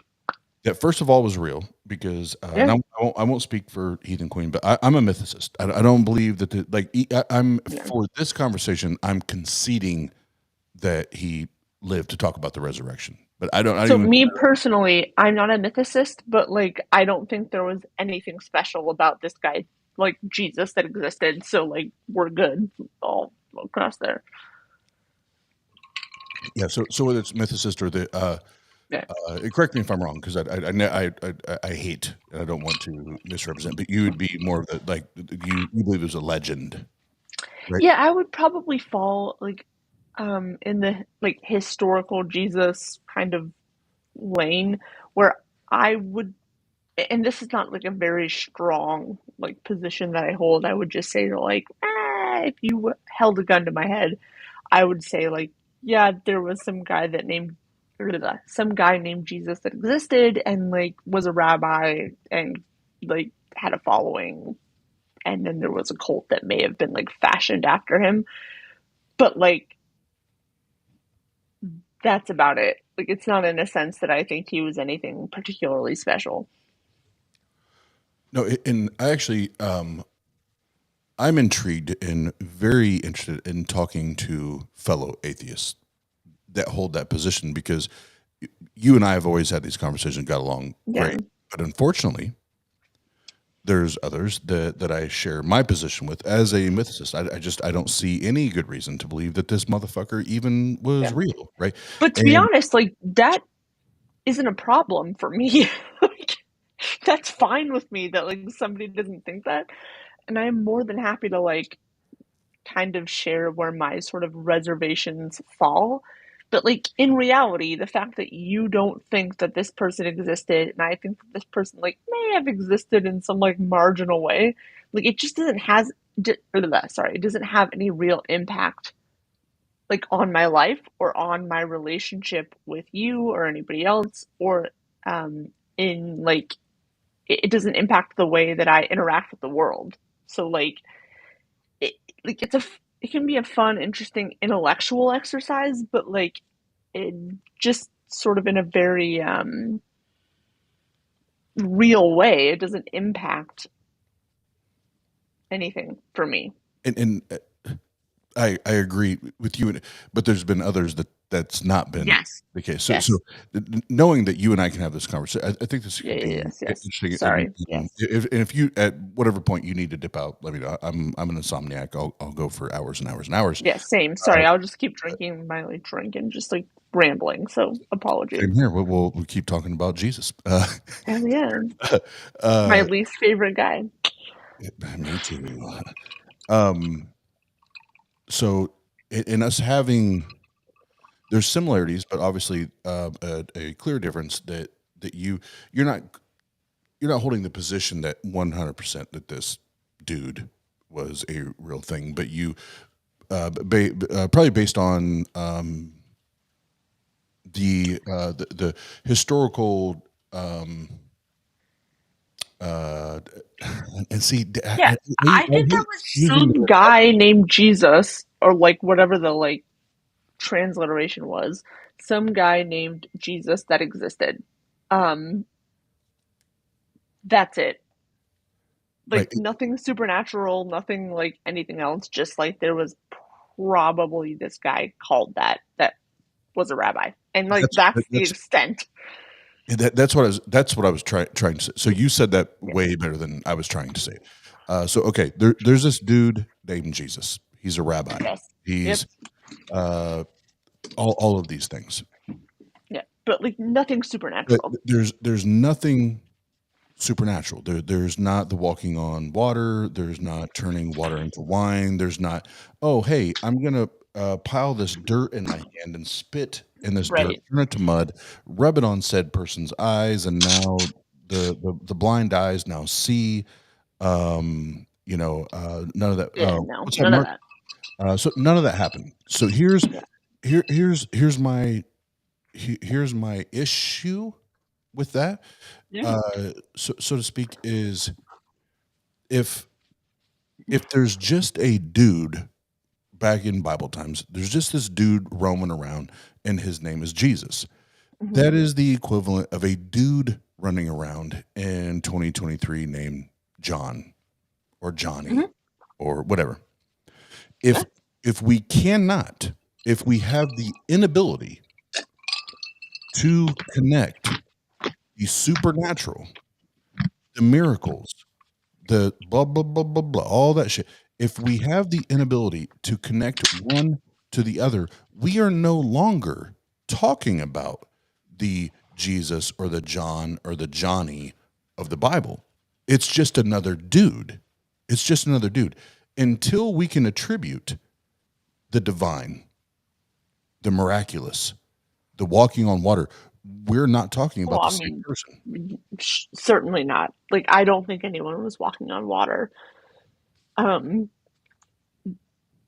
Yeah, full stop. I don't think anyone was walking on water. Right, and obviously we agree on that. So then, and again, in healthy conversation and discourse, because I wish this conversation happened more in the atheist and skeptic community, because I can't tell you how many shots have been fired at me simply for holding this position, right? And because, well, I think if like your feelings are hurt, like not you, but like quite literally anyone on either side of this argument, if your feelings are hurt by somebody else saying like quite literally anything, then you are holding a personal belief as opposed to one that you're defending either historically or anthropologically or like whatever, right? Because like the fact that someone doesn't believe that Jesus ever existed, it quite literally doesn't faze me. I don't care. All I'm saying is that like given what I know and given what I've read and given whatever, that like I think personally the evidence says that there was probably some dude named Jesus that people like based their religion off of sort of decades later, whatever you want to call it, right? But like if somebody doesn't believe that, if somebody has an argument against that, it quite literally doesn't affect my life. Like that's fine. Like I'm happy to hear your side of the argument, even if I don't agree. And I think that a lot of people are personally committed to arguments for any number of reasons, and that's kind of the issue. In these healthy and these type of peaceful conversations, yes, I 100% agree with you. Right. When it becomes more combative, my pushback, when it becomes more combative, is okay. Other party is saying A, B, or C, or X, Y, Z. My thing is, as a former believer that spent over 30 years of my life believing in this Jesus dude, that he was Emmanuel, the savior of the world. He came to die on this cross and resurrect after 3 days to save Heathen Queen, to save your life, my life, God. Jenna's life. I don't know why he would come to save my life, to be honest. I'm Like, with you. I'm with you. I'm with you. And everybody in the side chat, like he came to do that for all of us, right? he definitely came more than I did, if we're being honest. But yeah, next. But it's if that's the case, I need to know, because we're talking about believing more true things than not, right? I don't want it to be just this is 100% my position. I don't want it to be whimsical. I don't want it to be there may have been or might have been. Either this Jesus motherfucker existed and he went through all of the bullshit that they say he went through and he died on that cross and he resurrected, or he did not. Right. Either he did, because as soon as you or I or anyone else can show or demonstrate or give more probable reasons that this motherfucker never existed and never did these things, Christianity as a whole, the bottom falls out.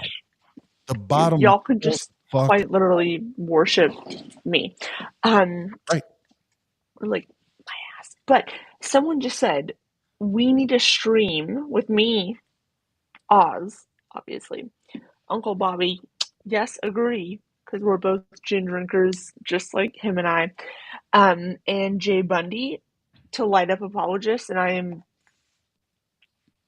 fully, like, I know that Oz and Uncle Bobby, like, we're all in agreement, so, like, let's just set it up. But anyway, next. Put the torch to the fire. Put the torch to the fire. Yeah, sorry, like, I know we're about that, so yeah. Yeah, I'm all about that life. I love Robert Reed, and obviously Oz is my brother, so easy peasy. Oh, wait, Robert Reed, is that the same Robert Reed I'm That's thinking Uncle Bobby. Yeah, Robert Reed is Uncle Bobby, and like he's already committed to worshiping at my altar. He pays in gin, so like vibes. Oh no, we need. Like I love. Let's fucking do it. This is going to be. First of all, yeah, 100%. Let's get this. Because like, there's very few people that say fuck as much as I do, and it's fuck. Like, let's be real. So now that I know that he has a nickname that I wasn't aware of, so here his channel is Gin and Truth. Gin and Truth. I love it. Sipping on gin and truth, laid back. Now I have to do another remix and send it to him. Please, or to me, or both of us. But here I have I'm to sick. complete side point here, and Heathen Queen, you're gonna laugh at this. So first of all, I love Robert. Like I didn't know he had a nickname, but that I love that motherfucker. Like I love listening to him go the fuck off. Like there's literally very few people that like wild out more than I do, and he is king amongst them. And I just that's it. And I'll say this. Well, two things. One, I love it when he does it with his little white puppy dog on his lap, and he's like, "Fuck you, bitches, fuck you." Right? But here's the other thing. And if someone wants to clip this and send it to Robert, because before all this shit happened in my life and personal stuff, and then Jenna's, we were trying to schedule him to come on and do a episode of Chopping It Up with Jen and Oz, and just life shit. It slipped through the cracks. But anyway.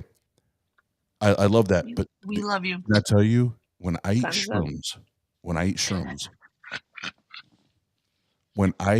and Jenna will tell you, when I eat shrooms, my favorite thing to watch and listen to. Not me with the shrooms in my fucking cabin. My favorite thing to watch and listen to is Robert go the fuck off. It's like real life in a cartoon, all mixed in one. Sparks joy. You know what I mean? Oh my god! And because of the visuals you get from the shrooms, it's like when he gets like really heated and passionate, it looks like his eyeballs are like popping out of his head, and I'm like, this is amazing. Yep. This is amazing. God. Mm-hmm. Preach, preacher. I said what I said. You know what I mean? Like I can only. I'm on board. If we can do, yeah, we get one Sorry for the together. like. I'm trying to get the. I don't know. No, who like. at least I don't, because when you said Uncle Bobby, I wouldn't have known. Jay It's Bundy? Robert Reed. No. I don't. Jay Bundy is separate. I think that's Pocket Locker, if I'm remembering correctly. It's Pocket Locker 86, but Robert Reed is Uncle Bobby. I think Jenna, that I'm. Yeah. Jenna just recently made me aware of Jay Bundy, or Pocket Locker.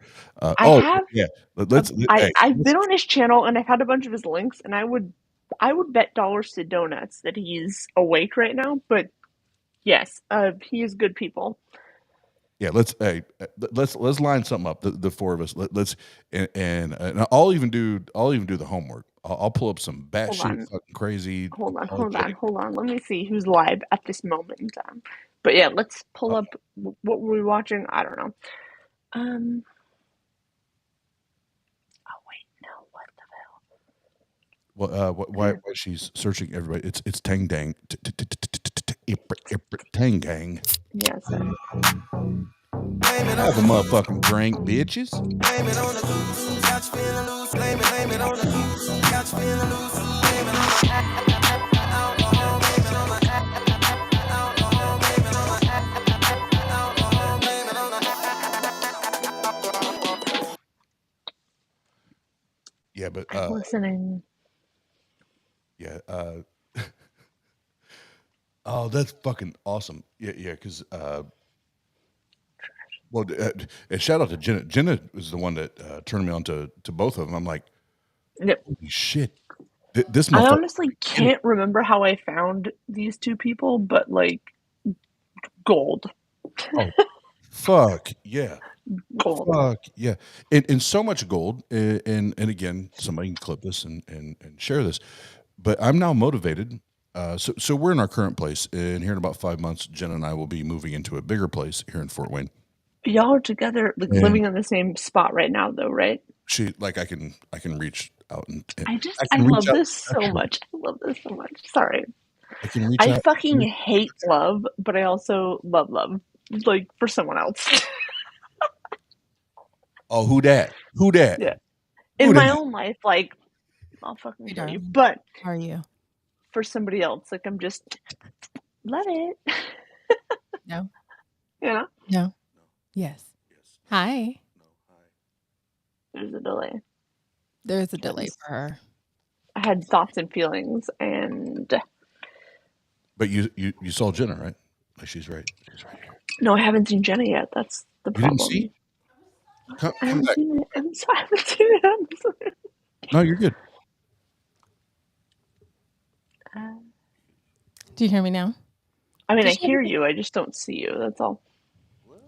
Oh, maybe she can't see you or the screen unless she's looking at YouTube. Hold on. Oh, wait, there you are. Hey. There I am. Hi. We have like similar hair. Love it. I know. Yeah. I got it from you. I love it.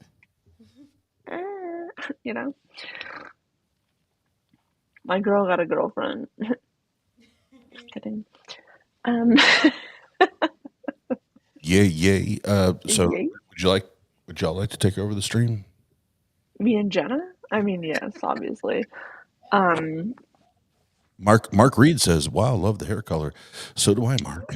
So do I. So much. Yeah.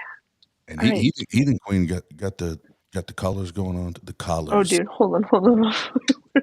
I have like the whole fucking purple, pink, like it's a nightmare over here. You know what I mean? Oh, hold on. Just hold on, babe. Put me full screen. We're gonna have the debut.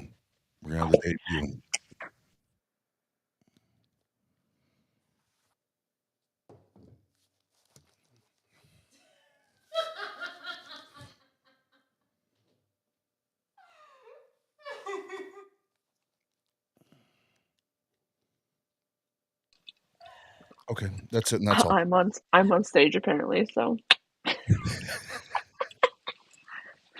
I'm sick. I'm ill. And We're gonna move this production to the back room. Beautiful, baby. Utterly beautiful. you're welcome. So beautiful. Welcome. Or something. Yeah. You're fucking, I don't even know, like L'Oreal at this moment.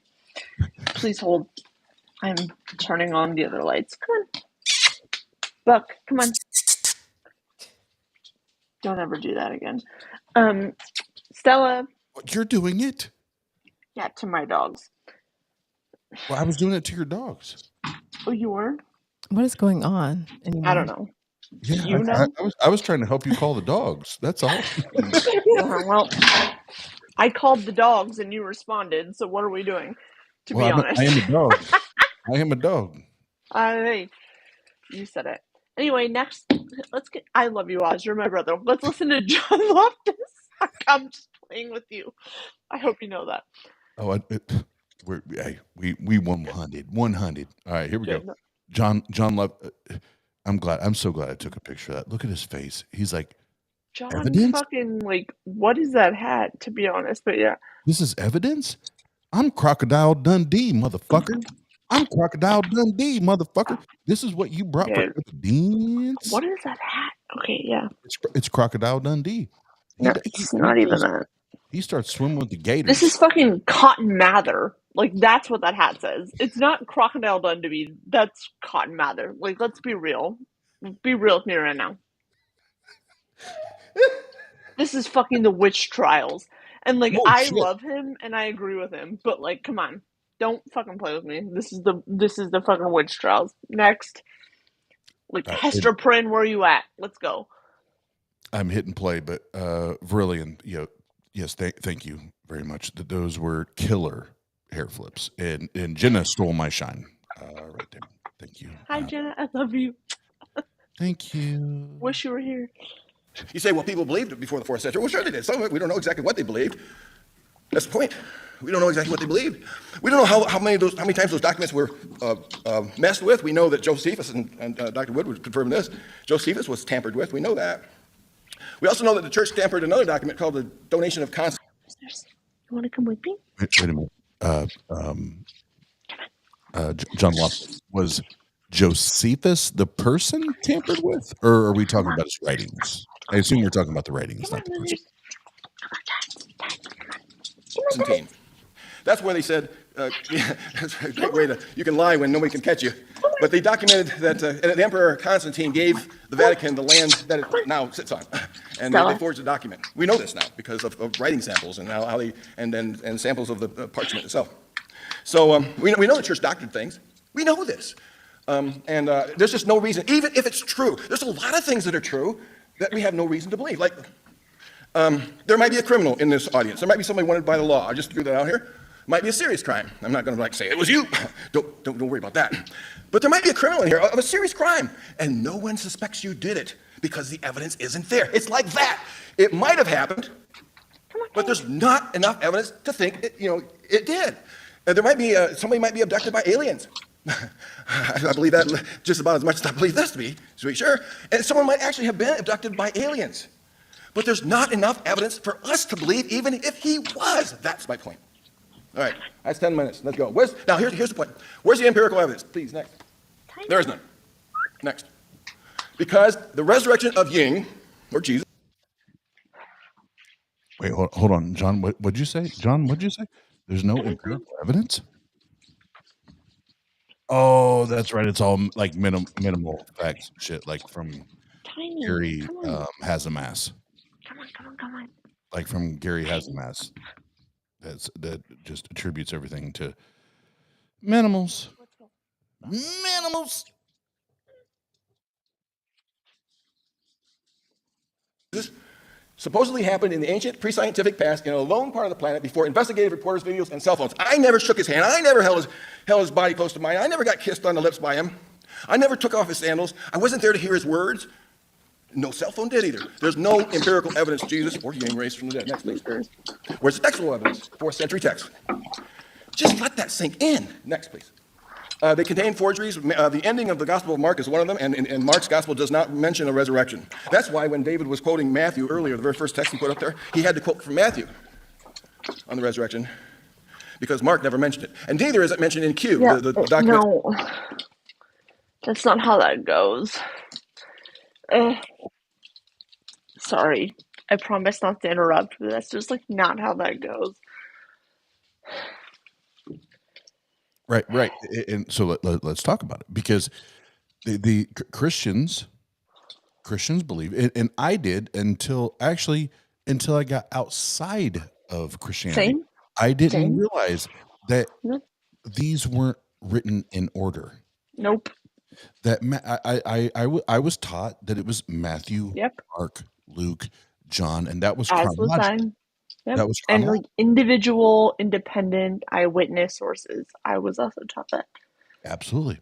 So when you're confronted with it, and yes, Mark Reed, but the end of Mark is a forgery. Yes, 100. But like no academics disagree with that. Like that nobody outside of like very conservative Christian like scholars that nobody takes seriously. Yeah. Yep. And really, in I've heard debates going back and forth whether someone considers it a forgery or an addition. According to Christians, here's all that matters: is you do not add or take away from the scripture. Yeah, and they say that based on revelation, and they have absolutely no like idea or like indication of the fact that revelation was almost not included in the Bible. Come on. Right. Come on. Right. Same with one of the gospels. Christians, same with one of your gospels. Not John. It was almost like your favorite one, John 3:16. Your fave guy, John. He was like fucking on crack out here. And they were like, nah, I don't know, I guess we'll just include him. But like John was both the latest and also the most far-fetched. Like, and that's not even controversial. Nope. And Tinkle Tink in the side chat, is Oz an ex-Christian still spiritual? No, I don't. Anything to do with spirits, souls, supernatural, I don't see any good reason to subscribe to any of it until we have good, reliable, demonstrable evidence.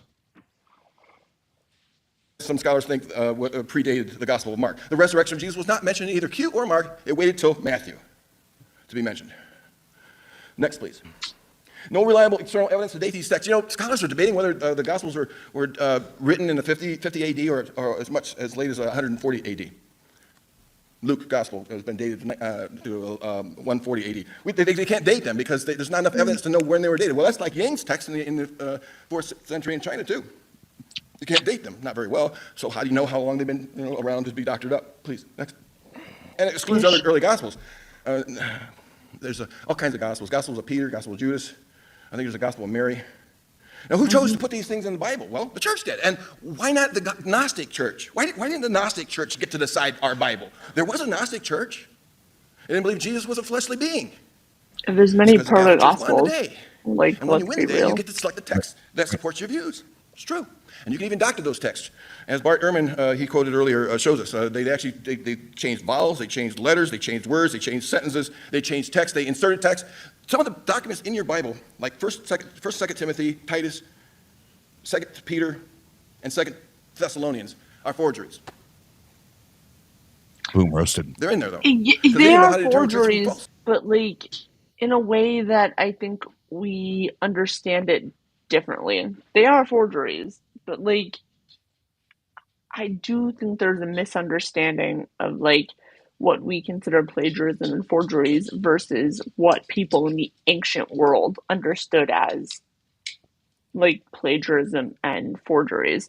Does that mean they're any more authentic? No, absolutely not. But I think there is nuance there that like allows us to better understand the people who are writing these things within the context that they're writing them. That's all I'll say.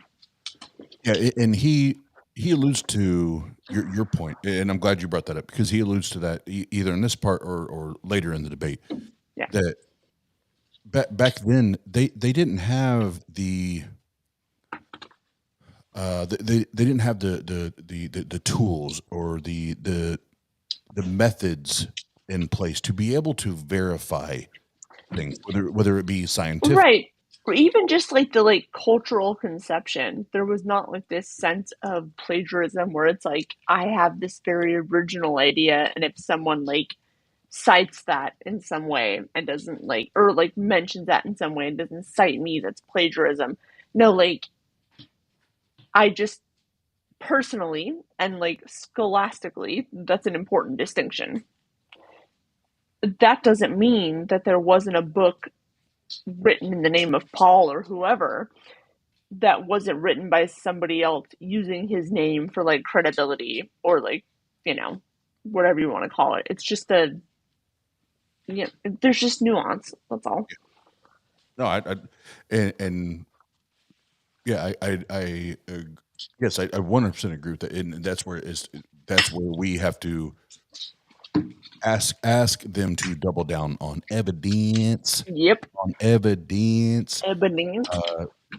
Because that's how you separate the bullshit from the real, right? Yeah. And if you can't provide that, then that's a you problem or your not a me problem. Yep. Not a me problem. Take it up with Yahweh. Feel me? And like I said, on Devil's Night, which I'm getting ready to talk about here in a second, Devil's Night, Yahweh, Nahweh. Fuck you, Jesus. Fuck you, Allah, all at the same time. Try tomorrow. Tinkle Tink asked, Devil's Night, is this a satanic stream? Obviously put. I'm still looking for my phone, to be honest. It's like this is the Marilyn Manson of all YouTube streams. People. No, I'm kidding. You can go if you go to JesusIsAMyth.com, you can purchase my latest album, Devil's Night. You can. Right there. JesusIsAMyth.com. You can purchase my latest album. So there's that. And before we go back to the video, Mark Reed, 100%, 100 does shatter the credibility of the Bible. We cannot tell what else is a forgery and what is quote unquote real. Yeah, no arguments there. That's a gangster. Blame it on the goose. Got you feeling loose. Blame it on the goose. Got you feeling loose. Blame it on the alcohol. Blame it on the alcohol. Blame it on the alcohol. Blame it on the. Get it, John. So, next, please. Wrap it up. Where's the prophetic evidence? There is none. Now, here's going to surprise you. Here's going to surprise you. And this might be the debate. None? Now, there are some Jews, believers in Judaism here in the audience. Juan? And they would verify this for me. A statue? There is no prophetic evidence that singularly points to Jesus as the Messiah from the Old Testament. None. None? Please. There's no prophecy of a Trinitarian God. None? Next. No prophecy of an incarnation. None. None? Next. No prophecy of a virgin birth. Next. None. And no prophecy of a dying Messiah. You're Sarah? going to quote Isaiah 53 to me, but that was clearly about Israel. Oh, no, itself. Isaiah 53. Like, y'all can get fucked. Because I will, no. Hold the hey, stop the press. Stop the, Nope. Isaiah 53 is like, even I, a mere humble servant of like nobody, can tell you that Isaiah 53 is not about some fucking dipshit in the future. Like, it's about the suffering servant that is Israel, the nation, and like quite literally anyone can explain that to you. And it's disappointing that I have to like announce that because I am the least amongst us. But like, yeah, that's it. I'm right. That's all. Oh, Sorry. you're in this regard. You're right. I'm right. I think. Oh yeah. No. It wasn't an argument against you. It was just like a. Well, no, I'm agreeing with it. Yeah, it is more like that's it. Yeah. There is not, and so Biddy Buddha has turned into a grandma. She goes to sleep at like 8 p.m. Eastern. Love her, but yeah. That her and Heathen Queen are like little sisters. Same. Yeah. And Her and I are like bedtime buddies. We're like, oh, is your nightlight on? Okay, great. yeah, Heathen Queen and I operate on similar clocks, and Biddy Yes. Buddha is on grandma time. Love her, but if, yeah. if Biddy was awake and alive right now, I would 100% have her come on and completely dissect. It's just not even questionable. Like, if you just read, and I'm not even trying to take Biddy's place, but like, if you read that passage, it is full stop, contextually, historically, whatever you want to call it. It is very much about Israel, the Yes. nation, Yes. Israel, the servant, as in God's servant, as in they are the servant to God who has chosen them as the chosen people, yada, yada, yada. And they are in subjugation. They are in exile to Babylon. And Absolutely. they are trying to find hope for the future. And the thing with all of that is that Isaiah is written in 3 parts. I'm not going to fight that with anybody right now because I'm tired and I've been drinking. But like, it fucking is. Ask any scholar. There is Proto-Isaiah, Deutero-Isaiah, whatever. But like, it is written in 3 parts. And so you have this sort of person who you can qualify as Isaiah, who wrote the first whatever chapters. And then you have Deutero-Isaiah, who was either written by the same Isaiah, but more than likely just written by folks in the school of Isaiah. And then you have the third Isaiah one, which I'm just totally blanking on the name on. I hate that for me. That's fine. But third Isaiah, and they are written post-exile.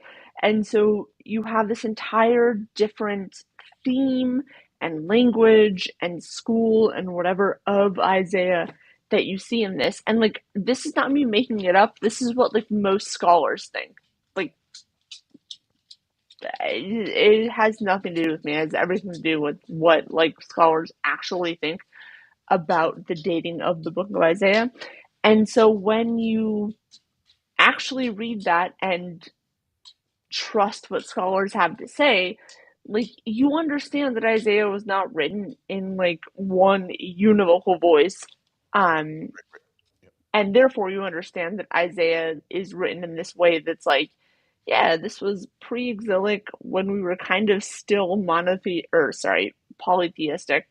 And then you get this other version of Isaiah where it's like, yeah, I'm kind of stressed out because we're probably going to be in exile soon. And like, I don't really know.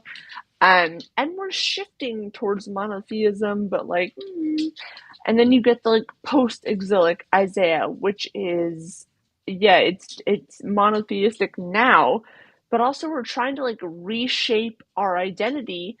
And to be honest, like, we're trying to form an identity in like a Josiah universe where we're trying to create a national identity. And that's all I'm saying, you know? Which goes into and shout out Jan McClellan. Anyway, an appetizer. This is going to be one of the panel discussions at Better 2023, August 5th and 6th in Fort Wayne, Indiana. Christian nationalism, because all that feeds into that bullshit. Who's on that panel? That's yet to be released. Oh, okay, sorry. Yep, you're good. You're good. But the one point I want to focus in the list here that John. It's just me shouting into the void. Sorry. No, I'm with you. I'm with you every step. I'm with you. There's one point I want to highlight here that John brought up. Before I do, Tinkle in the sign chat. I'll say something really quick to your question. Do the so-called elites rule the world by using the Bible as a playbook? No. Back in the day, yes. Today, no. This is all. Yeah, in the time of Josiah, sure, but it wasn't even a thing then. Right, and God that's damn it, Josiah. I loved what you that you ended on that point, because no, that's not a thing anymore. Now it's just about being the elite, being elite because they love being elite because they can shut people. Come on, dog. But Completely. to these, let's see, 1, 2, 3, 4, 5, 6 points that John brought up here.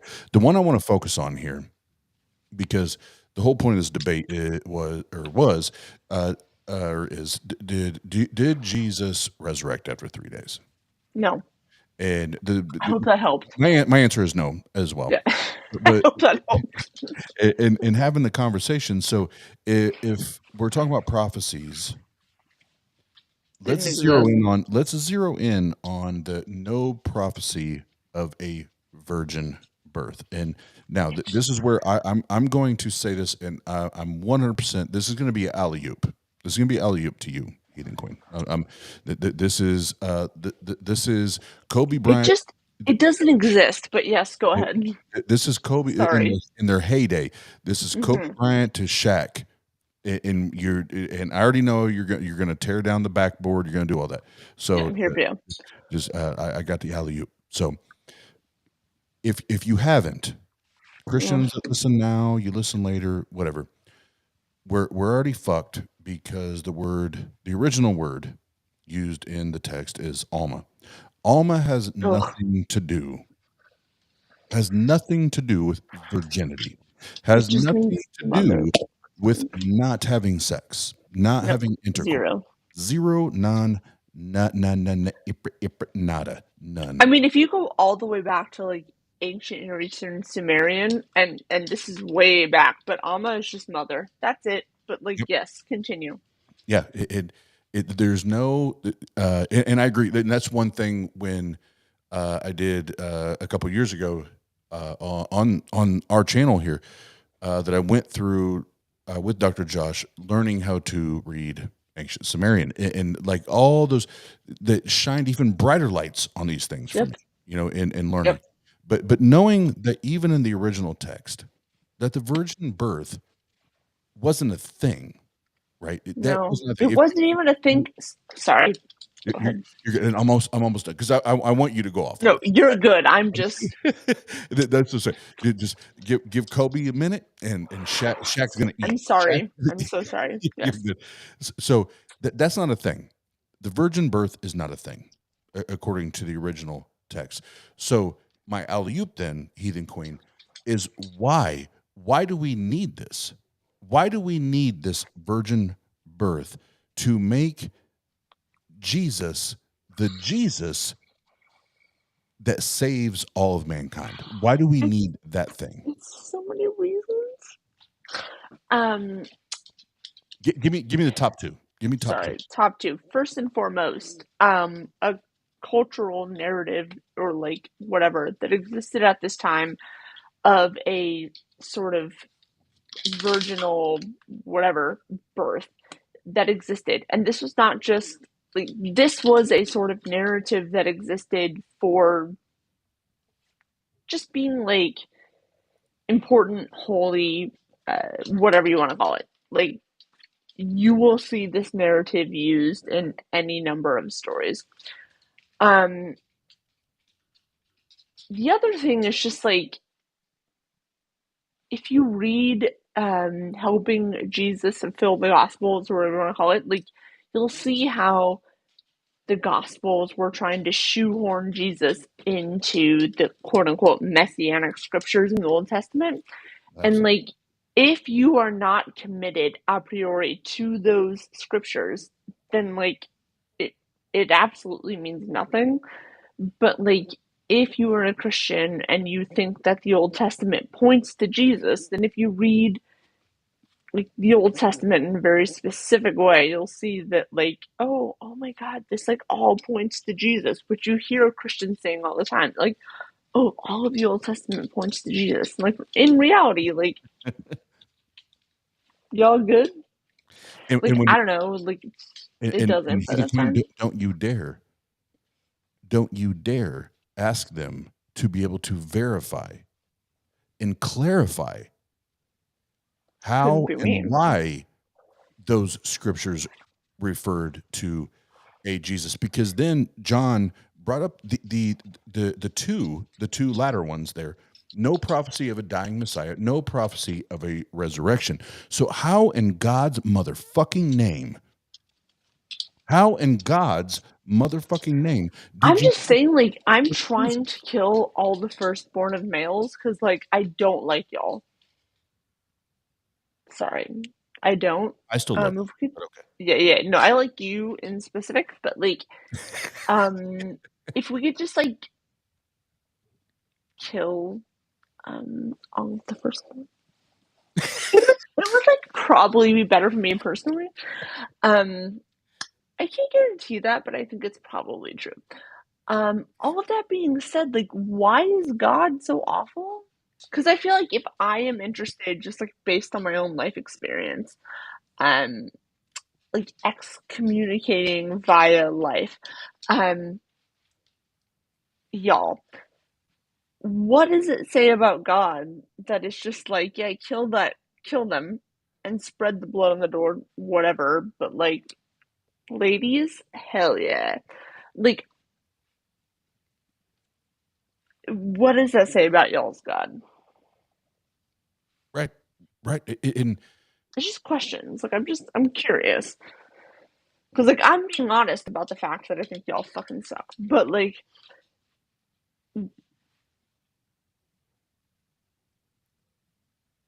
if Yahweh? if Yahweh, Are you there? Because, like, I'm just asking. That's all. Yahweh, Nahweh, fuck you, Jesus, fuck you, Fuck Allah, that Allah at the fucking same guy, time. dude. I will fight that man in a parking lot, but yeah. Next. Sorry. And no prophecy of a resurrection. This he'll agree with me about. That one, last one, he'll agree with me. There's no prophecy of a resurrection.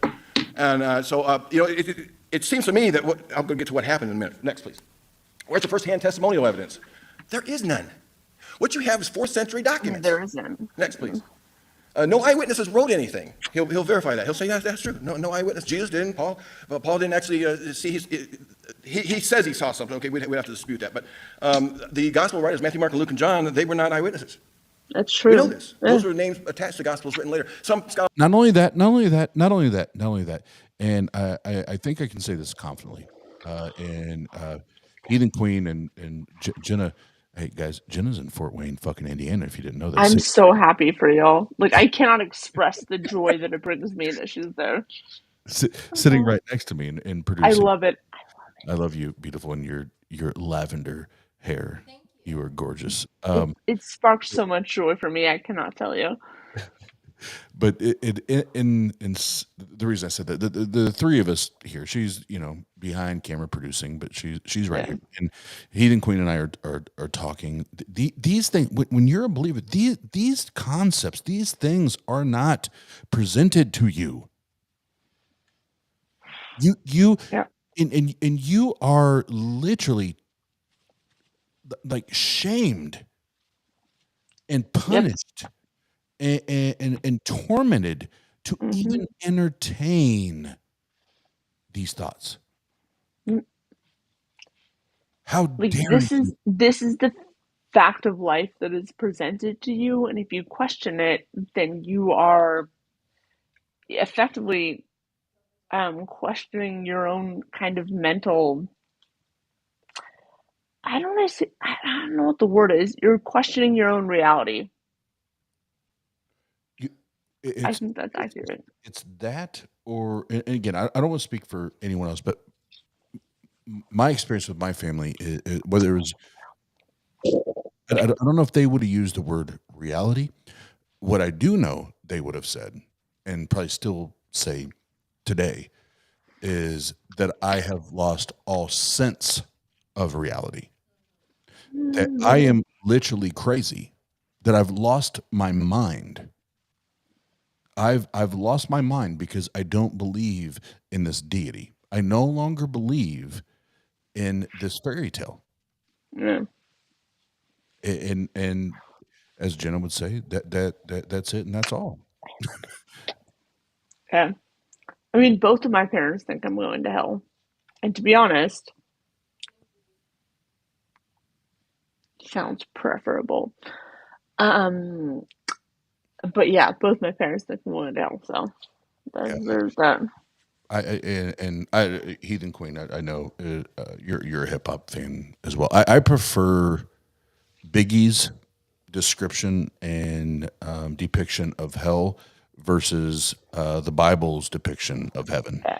We stand biggie out here, like in certain ways, but yes. Yeah, just send me to hell.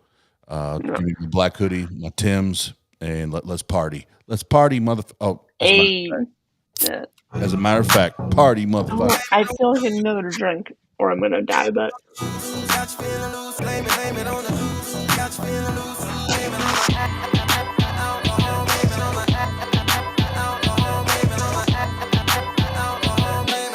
All right, John Loftus, preach. do I get another drink, or do I just die? What'd you say? I said, do I get another drink, or do I just die? Get another drink. Don't die. Just get another drink. Thank you so much. All right, Stella. Yeah, play John Loftus. I can hear y'all. Called the Matthew School, and that was probably around 70, 80 AD. That's really a long time away from eyewitnesses. Next, please. We don't have a chance to question them. We can't question Herod. We can't question Ananias, Caiaphas.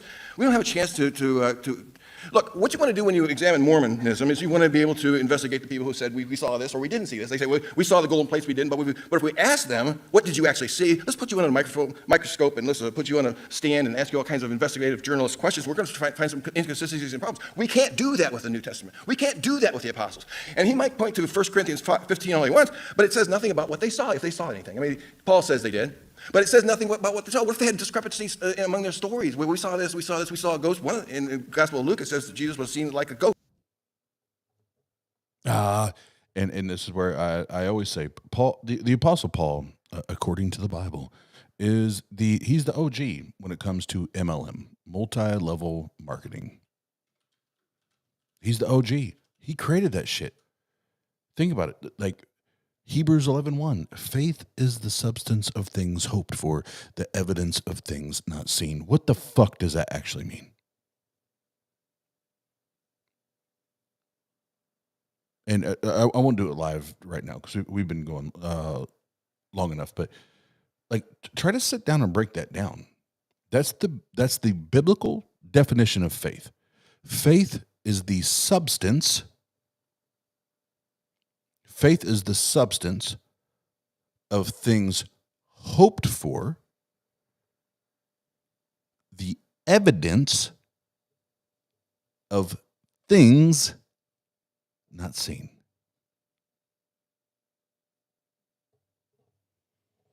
Houston, we have a problem. What did they see? I mean, you're saying they all have the same testimony, but do they? Next, please. It contains discrepancies. When did they arrive at the tomb? What time of the day? And Mark, I do have it sped up. I have the video sped up to try to get through this, but we've not even got through the two opening the two opening arguments yet because David Woods was so batshit fucking crazy. But here we go. Who rolled a stone away? Actually, Luke disputes Matthew. Matthew says that the guard at the tomb was placed there to guard so that nobody would be able to steal the body. And then Luke comes along. He says, I've investigated everything, and I want to write down most orderly what actually happened. He says that in the first chapter, the first 3 verses. He says, I'm going to write down what exactly happened. And he left out the story of the guard at the tomb. That means, folks, Luke didn't agree with Matthew's story of the guard at the tomb. It doesn't make sense anyway. Next, please.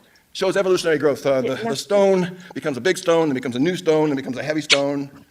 The other things like that. Next. Oh, right. Don't forget the last one. Visionaries. Like the Mormons, like the growth of the Mormon church, it started with the people who saw visions. There's a different kind of people that we don't understand. They're superstitious people. They have dreams, and they. Hold on. He's gonna make a great point, but Tinkle Tink, you were in here a few nights ago, and we kind of went back and forth. So you asked a question: is Oz a shepherd herding disillusioned Christians? Where is he herding them to? I wonder. I can send you, as soon as we're done here, I can send you a link, and you and I can talk one-on-one if you so choose. I have thoughts. I'm not a shepherd, and I'm not trying to steer or herd anyone, any people, any group of people. But if you want to have a conversation rather than just asking questions in the chat, we can do the damn thing. That's my position. I have thoughts on like, and I'm not gonna say I'm authoritative, but like my personal opinion, belief, whatever you want to call it, like the people that wrote the Gospels were decades later, and they were writing in a sophisticated Greek, right? And likely outside of Jesus's general like existence, travel, geography, whatever you want to call it. And the thing is, like,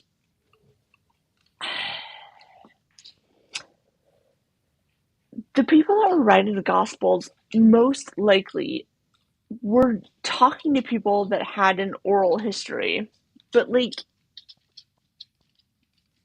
the oral history is not a direct narrative. Yeah, anyway. No, it's while you're talking, it just hit me, and I muted myself, and I asked Jenna to please correct or create a scene that has the link to the app to be able to download the app.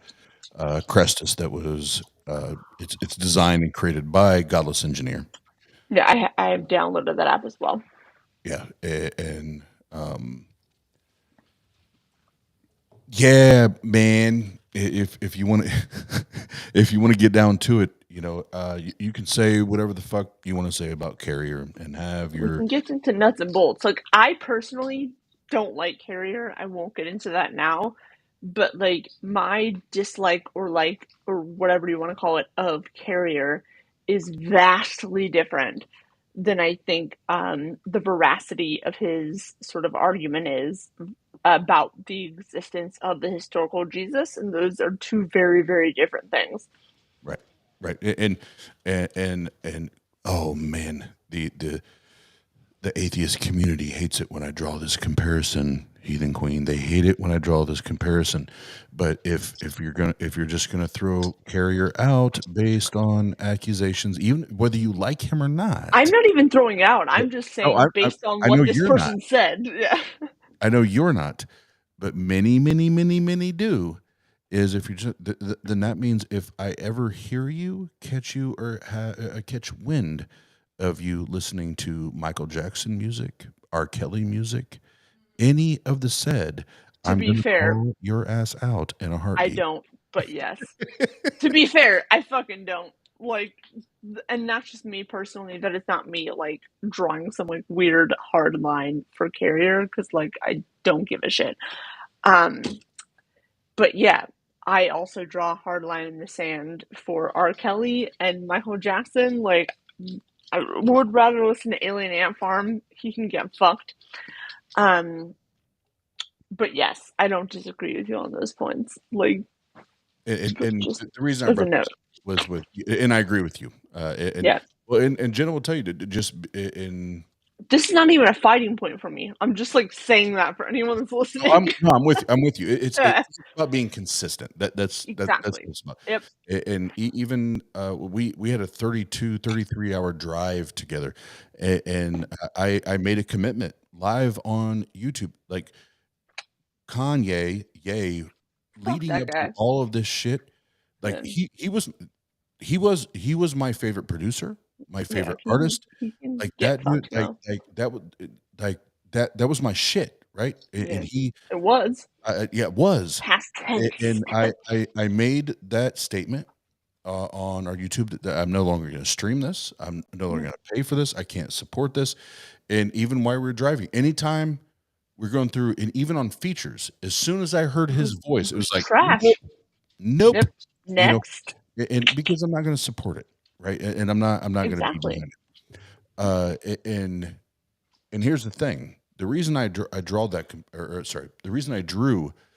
comparison is with Kanye, whatever the fuck you want to call him. We have evidence.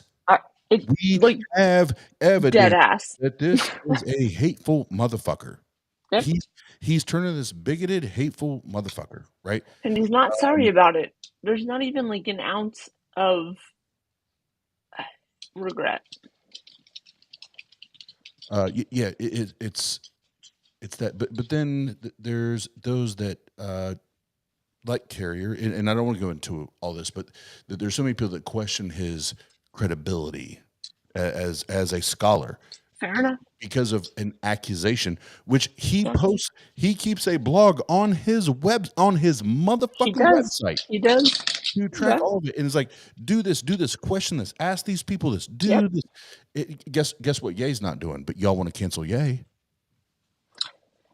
For me personally, and this is not me saying, it's not me saying anything anyway. Like, I have no additional information that other people might not have or whatever. Like, as a woman, just literally as a woman that has existed in this life and that has been sexually assaulted and that has been doubted and like all of that, I am so incredibly sensitive and careful when it comes to women that are willing to say and speak out loud that this person has done something to violate me. Because as a woman that has been sexually assaulted, there is quite literally nothing that I gain from speaking out about this publicly. I have everything to lose. And so, and this means nothing about Richard Carrier personally. It's just the path that I will quite literally always kind of lean towards. And that's just me being honest. Just me being honest. Yeah, that's all. No, that's my bad. I brought all that up, but it was to make the point that just because you know, just because you don't like someone. Yeah, sorry, that wasn't meant to be like a pile on or like a weird judgmental thing towards you. That's just me like laying out my kind of like position. I started it, and I'll own it. And my whole point in saying that was just because you don't like someone. Yes. Right. Because, well, and let's keep it 100.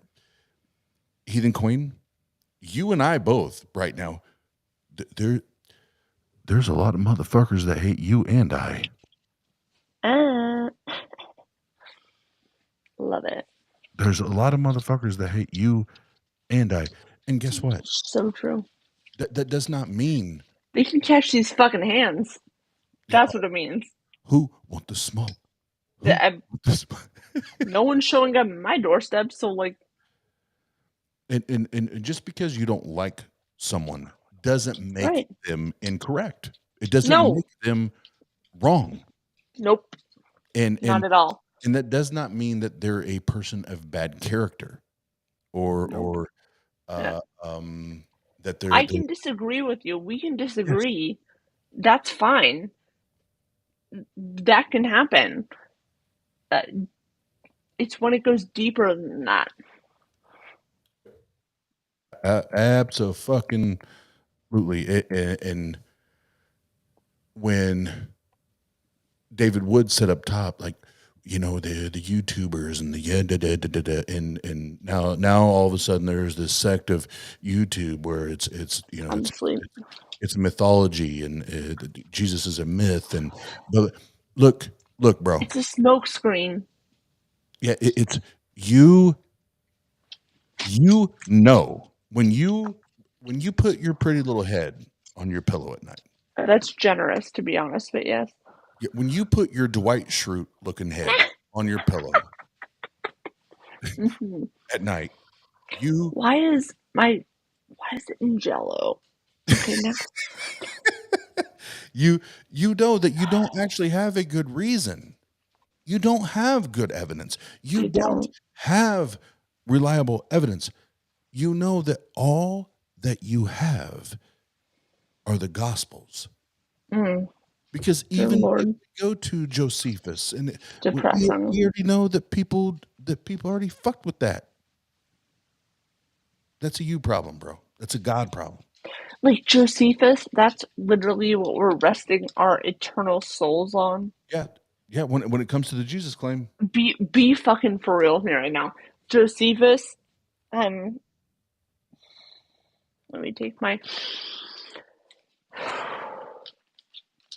You are basing your eternal soul on Josephus. Yep. This man that was beholden to the Roman Empire. Just like confirm that for me. Like, be fucking for real with me right now. It's all Josephus. Is that it? Josephus did not give a fuck about the Jews. And we can fight about that. We can fight about it, but like, I'm right. The end. The end. Like, I'm right. I would never say that if I wasn't right, but I'm right. So. And where? So even if I say, you know what, myself, Oz, and Heathen Queen, we're gonna make a hard stop right here, hard pause, because there may be better evidence. There's not, but yeah. Guess if there was better evidence, it would exist before this conversation right fucking now on a random fucking Thursday. Like, exactly. come on. Exactly. Said, but That's okay. Sorry. We can create the no need to apologize, because that's exactly where I was going. That's exactly where the fuck I was going. Like, y'all really think you have better evidence on this random fucking Thursday in the middle of January than like anybody would have had for the last, like, I don't know, 2,000 years? Really? Really? Be fucking for real with me right now. No. Doesn't exist, but thanks for playing. Yeah. Yep. And so Tinkle Tink in the side chat. So I've offered to give you a link to come in and one-on-one. Like I'll make it you and I. We can have a one-on-one conversation. Oh my god. If you're not willing to, because they, because I don't know. No, I will peace out. I will let you. This is your channel. Well, no, because I don't want you to leave unless just they. me and my angry ass on the side channel. Just actually have a conversation. But I've offered the link, I think 3 times now. So if you're just going to let's see if like, the way that I got myself out of religion was fucking tracking down the historicity of the Bible. So like, let's fucking go. Right. So, yeah, let me say, we'll listen to John go, because I want to give Tinkle Tink a chance to respond to my offer. Whoever, I'm sorry, Brillian said HQ. It's Friday after work here, and the tap's flowing. No idea what is happening, but love that for you and me. Because I'm a nightmare and a mess, but I'm here. You know, I'm a bartender, so I know what that means. That means the beer is flowing. The beer is flowing, motherfuckers. I'm present and also a mess. So like, and I don't know, vibes. Guess what? When it comes to Heathen Queen and Oz, our presence is a present, motherfuckers. Play the music. They see things, or they think they see things, and these are people. Paul tells us in 1 Corinthians that he learned. So hold on, Tinkle Tink. You don't have to give me your phone number. I'm not asking you. Are you a boomer? So, literally, what will happen is, you know what? I won't even ask for your email. I'm gonna go to sleep. I won't even ask for your email. I will put the link in the side chat, and the only person that I will allow on is you. So there's no phone numbers, no emails, no anything. You just come on. Wait, hold on. That I send you. I'm so sorry. Mark Reed just said, "Are you okay, HQ? I wish you the best. You seem upset." You don't know HQ. I'm sorry. This is how I gotta go. I have fucking sheep to attend to. I'm sick.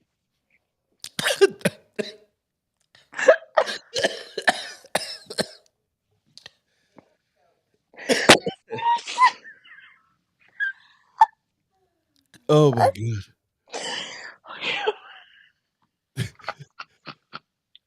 Okay, And I'm sorry. Tinkle Tinkle, it's not about it has not. I'm not I'm a mad.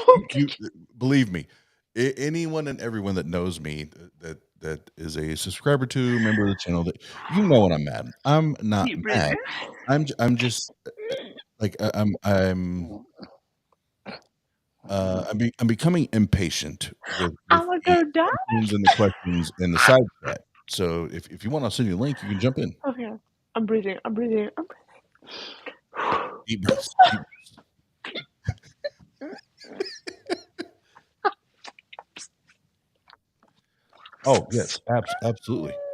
This stream went Okay. totally tang gang. I'm Yay yay. Blame it on the goose. Got you feeling loose. Blame it on the goose. Got you feeling loose. Blame it on the alcohol. Blame it on the alcohol. Blame it on the alcohol. Blame it on the. like, y'all are fucking unwell. That's all I'm saying. But like, I seem upset. Sorry. I'm fucking. I think I think everyone has a buzz. Like, me being upset.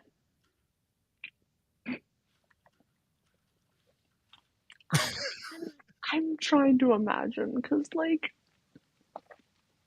if I was upset, like, I quite literally wouldn't even be here right now. I would be asleep 2 hours ago. Instead, I'm just, like, cackling. Cackle That's away. all. Cackle Yeah, away. that's it. I'm just Because again, cackling. tinkle tink. Okay, so this is where I'm drawing the line. Tinkle tink. I don't think you're a Mason. I actually have zero idea, zero clue what your position is, what position Oh, you actually, I hold. don't care. I'm just laughing at them.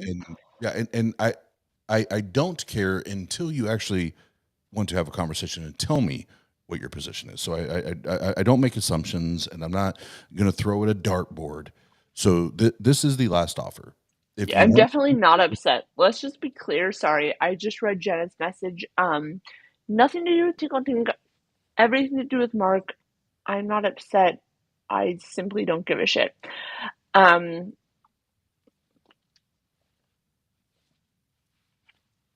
know how to be more honest than that. I'm probably gonna take a pee in a minute. But like, you know, do what you need to do, because like, tomorrow morning when I wake up, none of this will have an effect on my life. But go off, King. I'm ready. the Heathen Queen has spoken. I said what I said.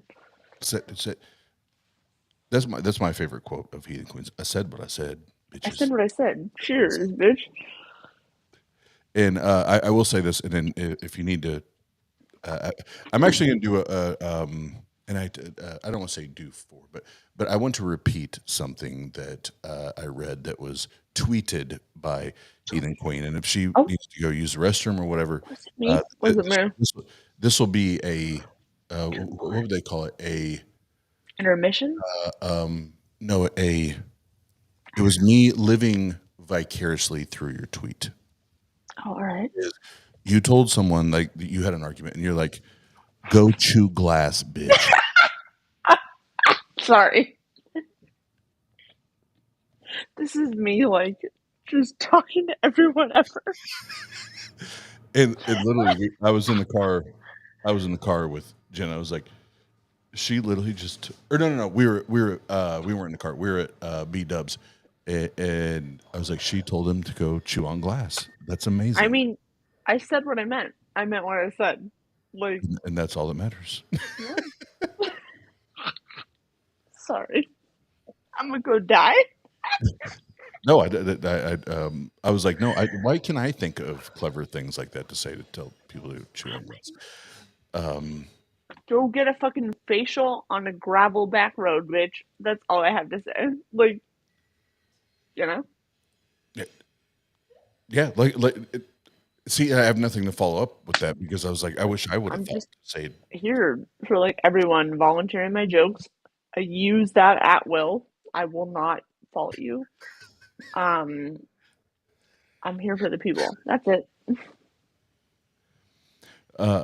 No, I definitely, there was that, and then there was two quotes during our drive and staying in hotel rooms and everything. It was that, go chew on glass, and then there was a couple quotes from South Park that I'm definitely going to be incorporating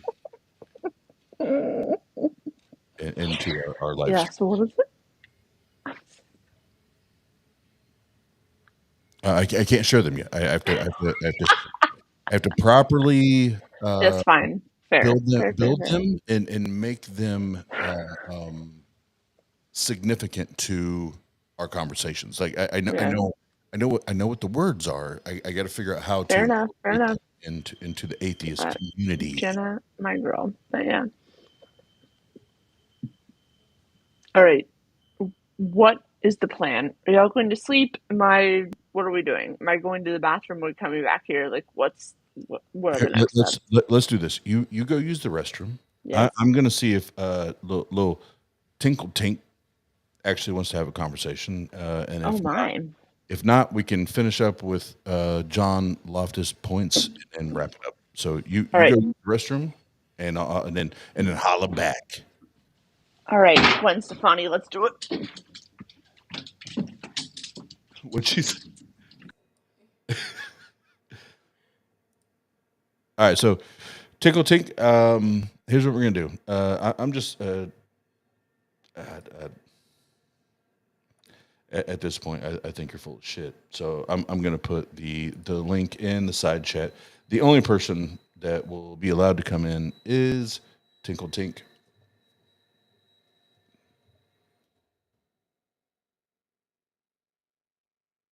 And explain your psyop, your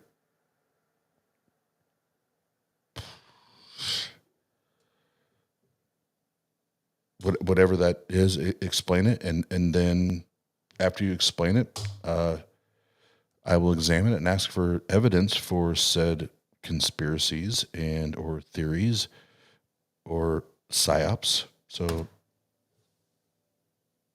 there's a link. Put up or shut up. And if you don't show up, I'm just going to ban you because I don't do all this like side chat banner.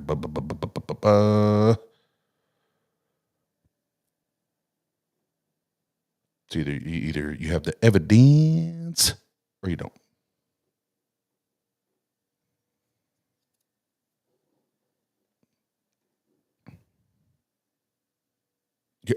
Tinkle Tink. Yes, I am a simple man.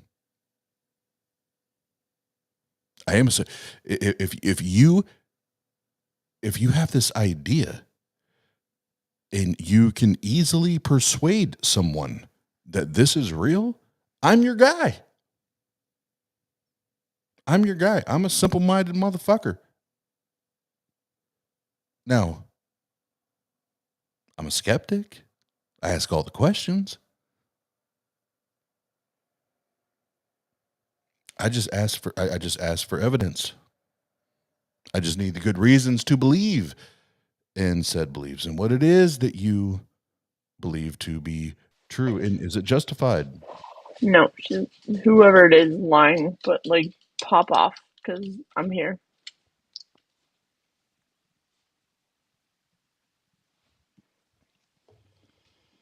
All right, so I'm gonna play this last part of John Loftus, and we'll see if Tinkle Tink is about that life. She's not, but yeah, let's go off. If it's all gas, no break. About the Lord's Supper from a vision. He also says in Galatians 1 that he did not receive 1 Corinthians 15. He says, I did not receive any tradition from those early apostles, so that's either a contradiction or we got to go through that. And the first 2 chapters of Revelation, the book of Revelation, the revelator, John, says he heard a vision from on high, Jesus. Jesus was talking to him, and he dictates 7 letters to the 7 churches. Now, He's who lying, among us but would yeah, actually okay. believe someone who said, you know, I heard a vision, I saw a vision, and Jesus was talking to me, and I wrote down 7 letters to 7 No, John, you had it right the first time. He heard a vision. churches in this area, and sent them by horseback if you want. And here you can have your letter from Jesus, you know, because of my vision. And here you can not be even a lukewarm right. church. You know, not you, but you over there. You're the lukewarm church. And I had this vision, you see, and Jesus said, he's going to spit you out of your mouth. Here. And would you really accept that? No. Well, these are visionaries, folks, and these are visionaries. Visionaries have the ability to see things that didn't happen, and you're calling them good witnesses. Next, please. Where's the corroborative evidence? None. Where's the corroborative evidence that there was an earthquake, or that there was an eclipse, or that the saints came out of the tombs and roamed the streets of Jerusalem? Exactly. As There's Jesus none. was resurrected from the dead? Fucking lying. No account of it at all. Oh, I'm sorry. Philo must have missed that. You see, Philo lived and worked and rode through the lands of Palestine, and he didn't record any of that. Trash. Really, the saints, you know, David, you know, Solomon, prophet Elijah, Isaiah, What roaming the the streets, fuck and is he Philo never doing makes these a mention of it. comparisons to? Now, David's friend Michael Licona doesn't believe that happened. And I support that. I agree with him on that. But not it makes the whole Licona. story incredible. Just think if you're interviewing somebody who's know whether to put them on a stand in a trial, and the person breaks out and says, I see Jesus up there, or I see blood on the wall, or I see something incredibly crazy, or I feel like ants are crawling all up my body. It discredits the entire testimony to find that in the Gospel of Matthew. Next, please. I mentioned Okay, those- fine. So what yeah, is his, like, what is his, Next. like, very, very discernible, Final argument. like, There were 8 million Jews in the time of Jesus. oh no, doesn't exist. And All right, according to that's this great. Catholic biblical scholar, David. Hold on, everyone. Lick my asshole, like, to be honest. I hear Heathen Queen. Sorry, I'm laying down because I'm just annoyed. This is God incarnate. I am God. Please hold. Shall I sit up? I'm very tired. Like, men have exhausted me. I don't know what else to say. All right, Good Lord. let's do this, Heathen Queen. You don't have to sit up. You can. No, I remain. will sit up. Because, yo, men are trash. I mean, I like trash. Yeah, they bags. are. Like, I like I don't know trash what to say. bags to put my trash. No, y'all men are trash. But, I love you too. no, I love you personally, Oz. Jenna, I love you the most. Don't, like, no fights here. But, like, Christian men are absolute fucking trash. And they try to, like, present some weird chronological case that doesn't exist. And that's all I have to say about that. Yeah, and That's it. Like, that's quite literally it. and yes, most Christian men are trash Oh, bags. they are. Yeah, absolutely. No. I agree. And quite literally, the only reason that I'm comfortable saying that about Oz is that, like, Jenna and I understand each other on, like, a very fundamental level.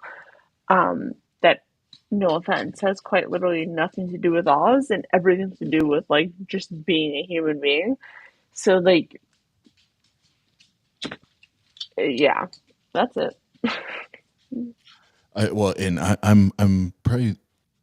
I'm probably part of the rare segment of this male population that can admit that yes, I can be a trash bag sometimes. Oh yes, I would agree with, like, both of those things. Where you agree with that, and also that Jen and I are, like, quite literally, it doesn't matter if this person agrees with me, but also there is an overlap. So, like, it's this weird thing, right? But, like, yeah, absolutely. Well, I want to say, as and this is tongue in cheek, as trash baggery as I can say it. No, seriously, Heathen Queen, as always, thank you for hanging out, and thank you for helping me destroy all the Christian apologetic bullshit, as we always do. I'm sorry, I'm, like, kind of messy this evening. And I will just repeat the same thing to you as I say to the beautiful Jenna: is no need in apologizing, no need in saying I'm sorry. We are who the fuck we are, and do you be you. right? Do that thing. But before you go, yes, we need to do the thing with the uncle and the person and the whatever that was earlier with the Uncle Bobby. Bobby. Dear God, I need to do that live because like that is a fun stream for all of us. Oh, that shit will. Hey, that's gonna hit. That's gonna hit. I mean, don't fucking play with me. That shit's gonna pop off. Oh, let's get it. Let's get it. I mean, I'm here right now, so let's fucking go. My man is a gin drinker, and like I'm fucking here for it. Sipping Next, on gin and juice. oh, don't play with me. Laid back. Got All my right. mind on my money. Okay, Okay, yeah. All right. Love you, Heathen. Appreciate you. Sorry. That gin. No. Embarrassing. Next. Gin and then sinning.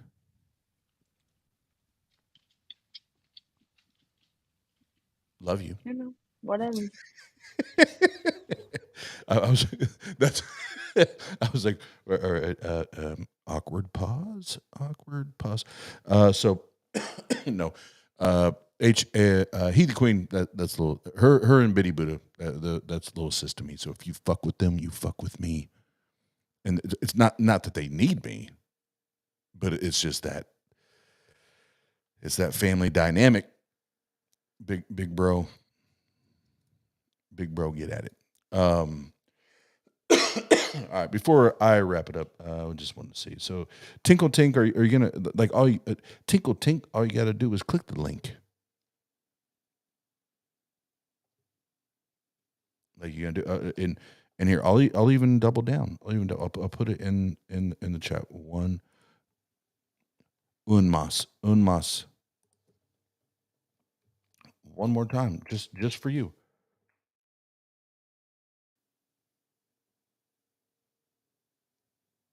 Just for you, and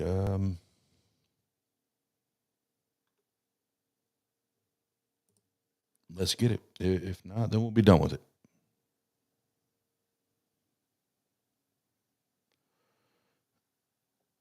I never said I wasn't interested in it. I just read back the definition of esoteric. So again, I feel like you're dodging at this point. I just feel like you're dodging. So do you want to have a conversation or not? Because I've been at it for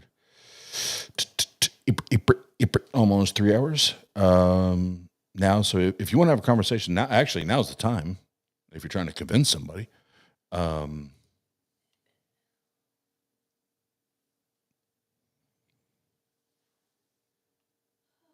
what I actually said was I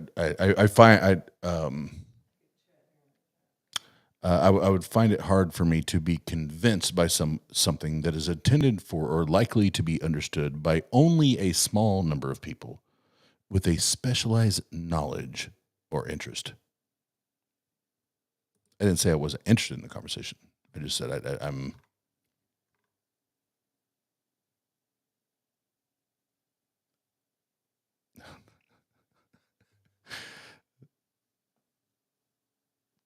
All right, so again, for clarity, you're just yes or no. Take that way I can end the stream. Yes or no? Are you going to click the link and come in and chat, or no? Yes or no? Or we can just go. And yes, I'm just going to be pedantic, a petty asshole right now, and either circle Y or N. Yes or no? Like what the fuck are we doing?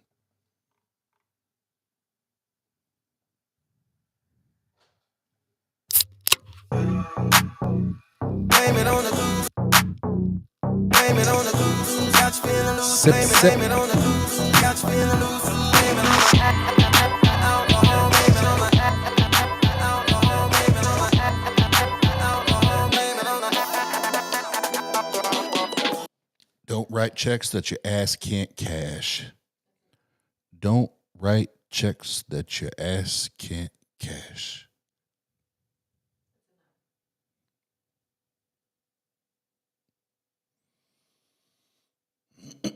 Oh, I'm not taking it personal.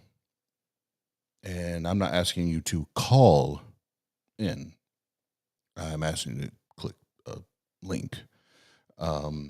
It's not personal. If anything, ultimately it's a defeater for you. This is wave the white flag. This is a defeater. You can think what you want to think, but anyone that's to make claims or throw things at the wall, throwing shit at the wall, hoping they stick and not actually stick around and defend their position or provide an argument. Yeah, I just can't take you serious. So you can now take your conspiracy. Oh, well, it's a defeat. Then that's fine. Oh, okay, that's cute. That's cute. So let's see. Give me un. Oh, Sultan. Shane the Skeptic taught me this. I've been saying it incorrect the entire time. It's not uno. It's un momento.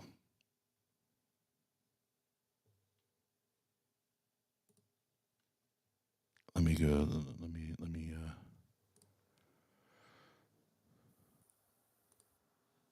me go over and take care of this business.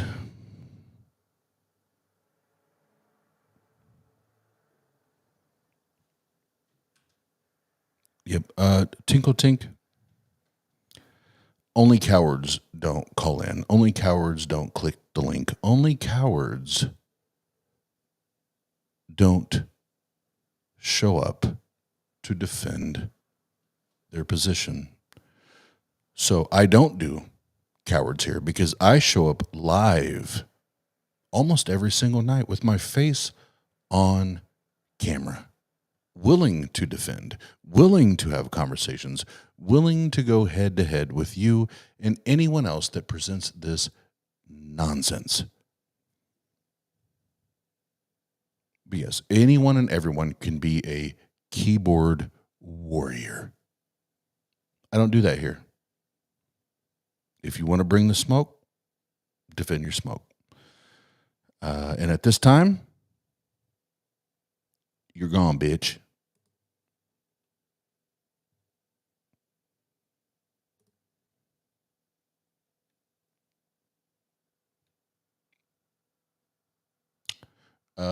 Jenna, baby, how is it you say that? That's it, and that's all. No, I want to hear you say it. That's it. That's all. That's it.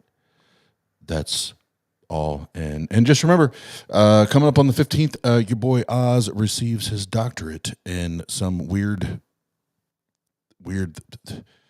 shit. The same shit that Braxy and Mr. Pritchett, some of the same shit they received their doctorate from. I'm receiving my doctorate from the same institution. And yeah, that's it. And that's all. Love y'all.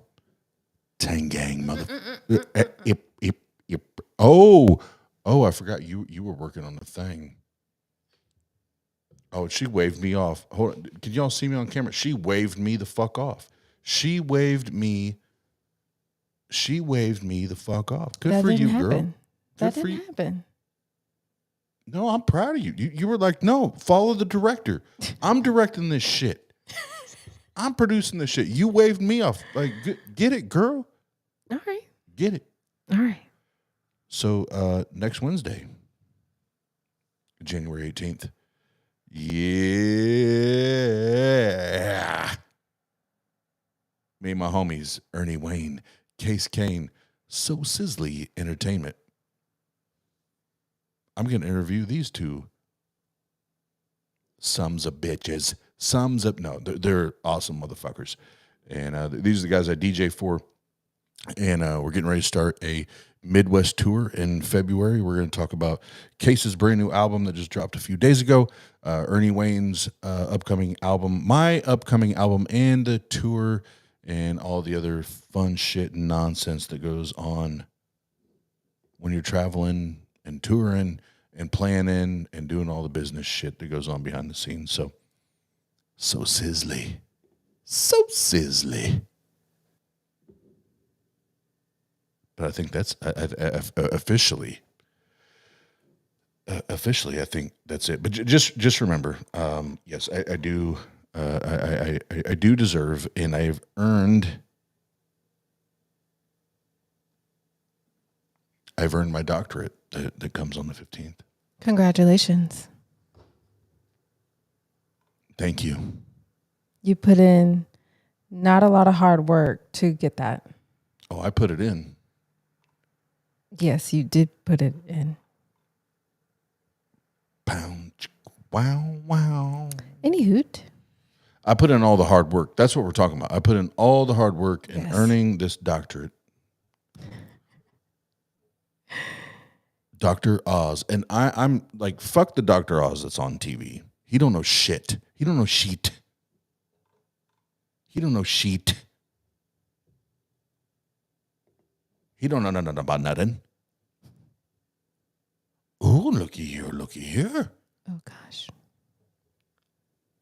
I think Heathen Queen passed out in the background. All right, we're done. At the end of the day, this is what we know. The resurrection did not happen, motherfuckers. And shout out to John Loftus because he's way more patient than I am. But Jesus is a myth until proven or demonstrated to be otherwise. He's a myth. He's made up. That's it. That's all. Jesus is a goddamn myth. And David Wood, thank you for just giving us another edition or rendition of the terrible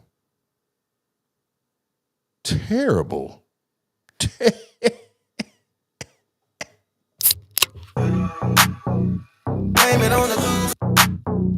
Blame it on the goose. Got you feeling loose. Blame it on the goose. Got you feeling loose. Blame it on the alcohol. Blame it on the alcohol. Blame it on the alcohol. Blame it on the terrible reasons to believe that Jesus existed or that the resurrection. And if you need more bad excuses on that, you can go refer to Gary. I'm a mass of bullshit. What, babe? Nothing at all. Gary, I have a mass. Habermas. I have a mass. Yes. Exactly. Gary, I have no class. Yes, that too.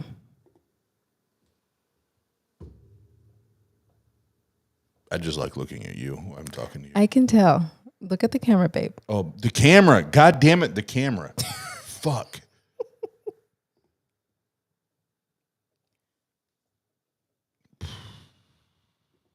In the show, babe. So we're going to end the show with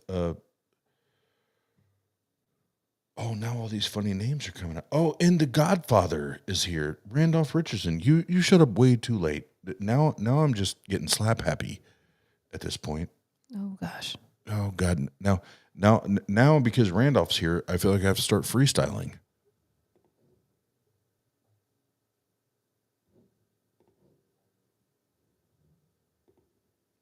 No. Gary had a rash. Oh my God. All right. Gary had a rash. No. Gary had a rash. That's a good one. It is. That's a good one. I feel like we need to keep doing this. No. It's late. Now I want to go to bed. Gary in your ass. Oh my gosh. Thank you everyone for being here this evening, morning, afternoon, whatever the time it is. We appreciate y'all. Love y'all. Tang gang. Why'd I get cut off? Isn't that your out? Huh? Appreciate y'all. Love y'all. Tank gang. Appreciate y'all. Love y'all. But the Godfather's here. You don't cut off the Godfather. I didn't. But You said hi. You did, but you didn't. What is this? New website. No websites. theisthelpline.com. Oh. Hold on. I feel like this is tongue in cheek. Theist Helpline isn't that's Darth Dawkins shit.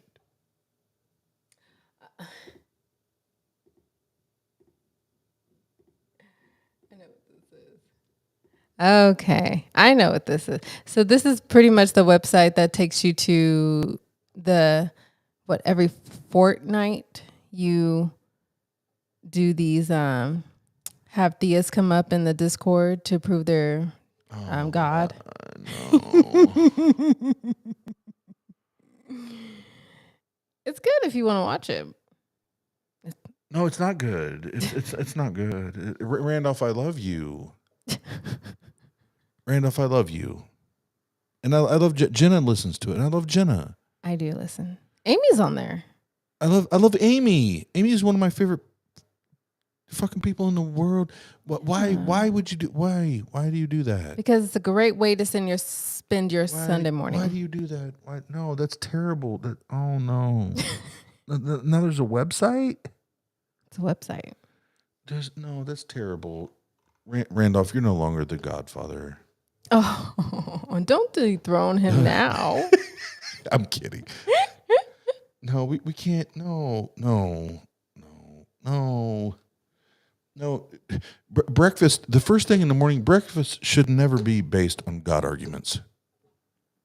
Well, Oz, you don't have to like it. Everyone has different tastes. It's all totally okay. It's not about taste. He can't handle all the theist bickering and BS. He doesn't have the patience for it.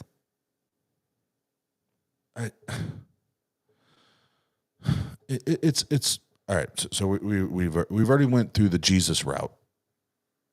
So I'll just we did that for 3 hours. So really quick with the God thing, it's like at what point? Just like we talked about tonight, at what point is it like no, there is no evidence unless you have something that's breaking news. There's breaking news. We have brand new evidence for God. I think that's what they're trying to do.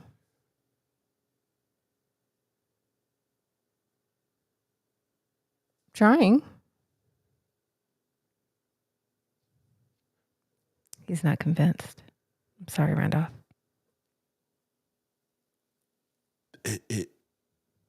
It's not that I'm not Mm-hmm. Yeah. Say it with your chest. I'm fitting her. Okay. I'm fitting her. Oh. And we didn't get all the way to the end of this debate. So I actually didn't get to talk my shit about it. Because like even the John Loftus and David Wood debate, as much as it was like irrational on David Wood's part. At what point do we just? It's like it's the same shit over and over. I'm bored. I'm fucking bored. Oh, you're bored with the old stuff. I'm bored with. There's no new thing. Okay. There is no new thing. It's all the same regurgitated, vomited.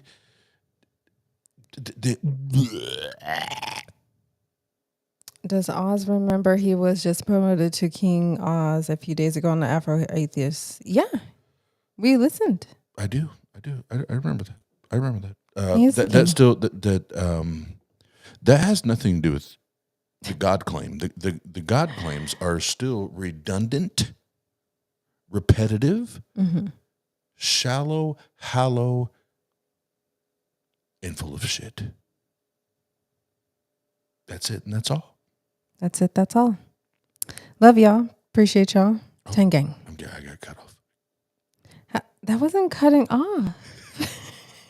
say you're out. Producer wants to go to bed.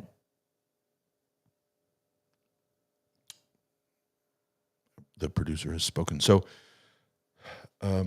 if I dare steal from Black Atheist Rants.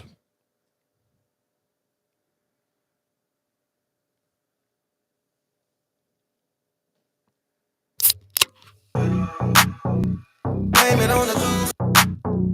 Blame it on the goose. Got you feeling loose. Blame it on the goose. Got you feeling loose. Blame it on the alcohol. Blame it on the alcohol. Blame it on the alcohol. Blame it on I kid, but I love y'all, Tang Gang. And just remember one thing. You looking like the devil who created you. Are you ready?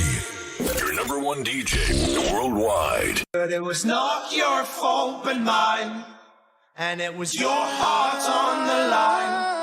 I really fucked it up this time, didn't I, my dear? Not your fault but mine. Fucked it up this time. Not your fault but mine. Fucked it up this time. Fucked it up. Fucked it up.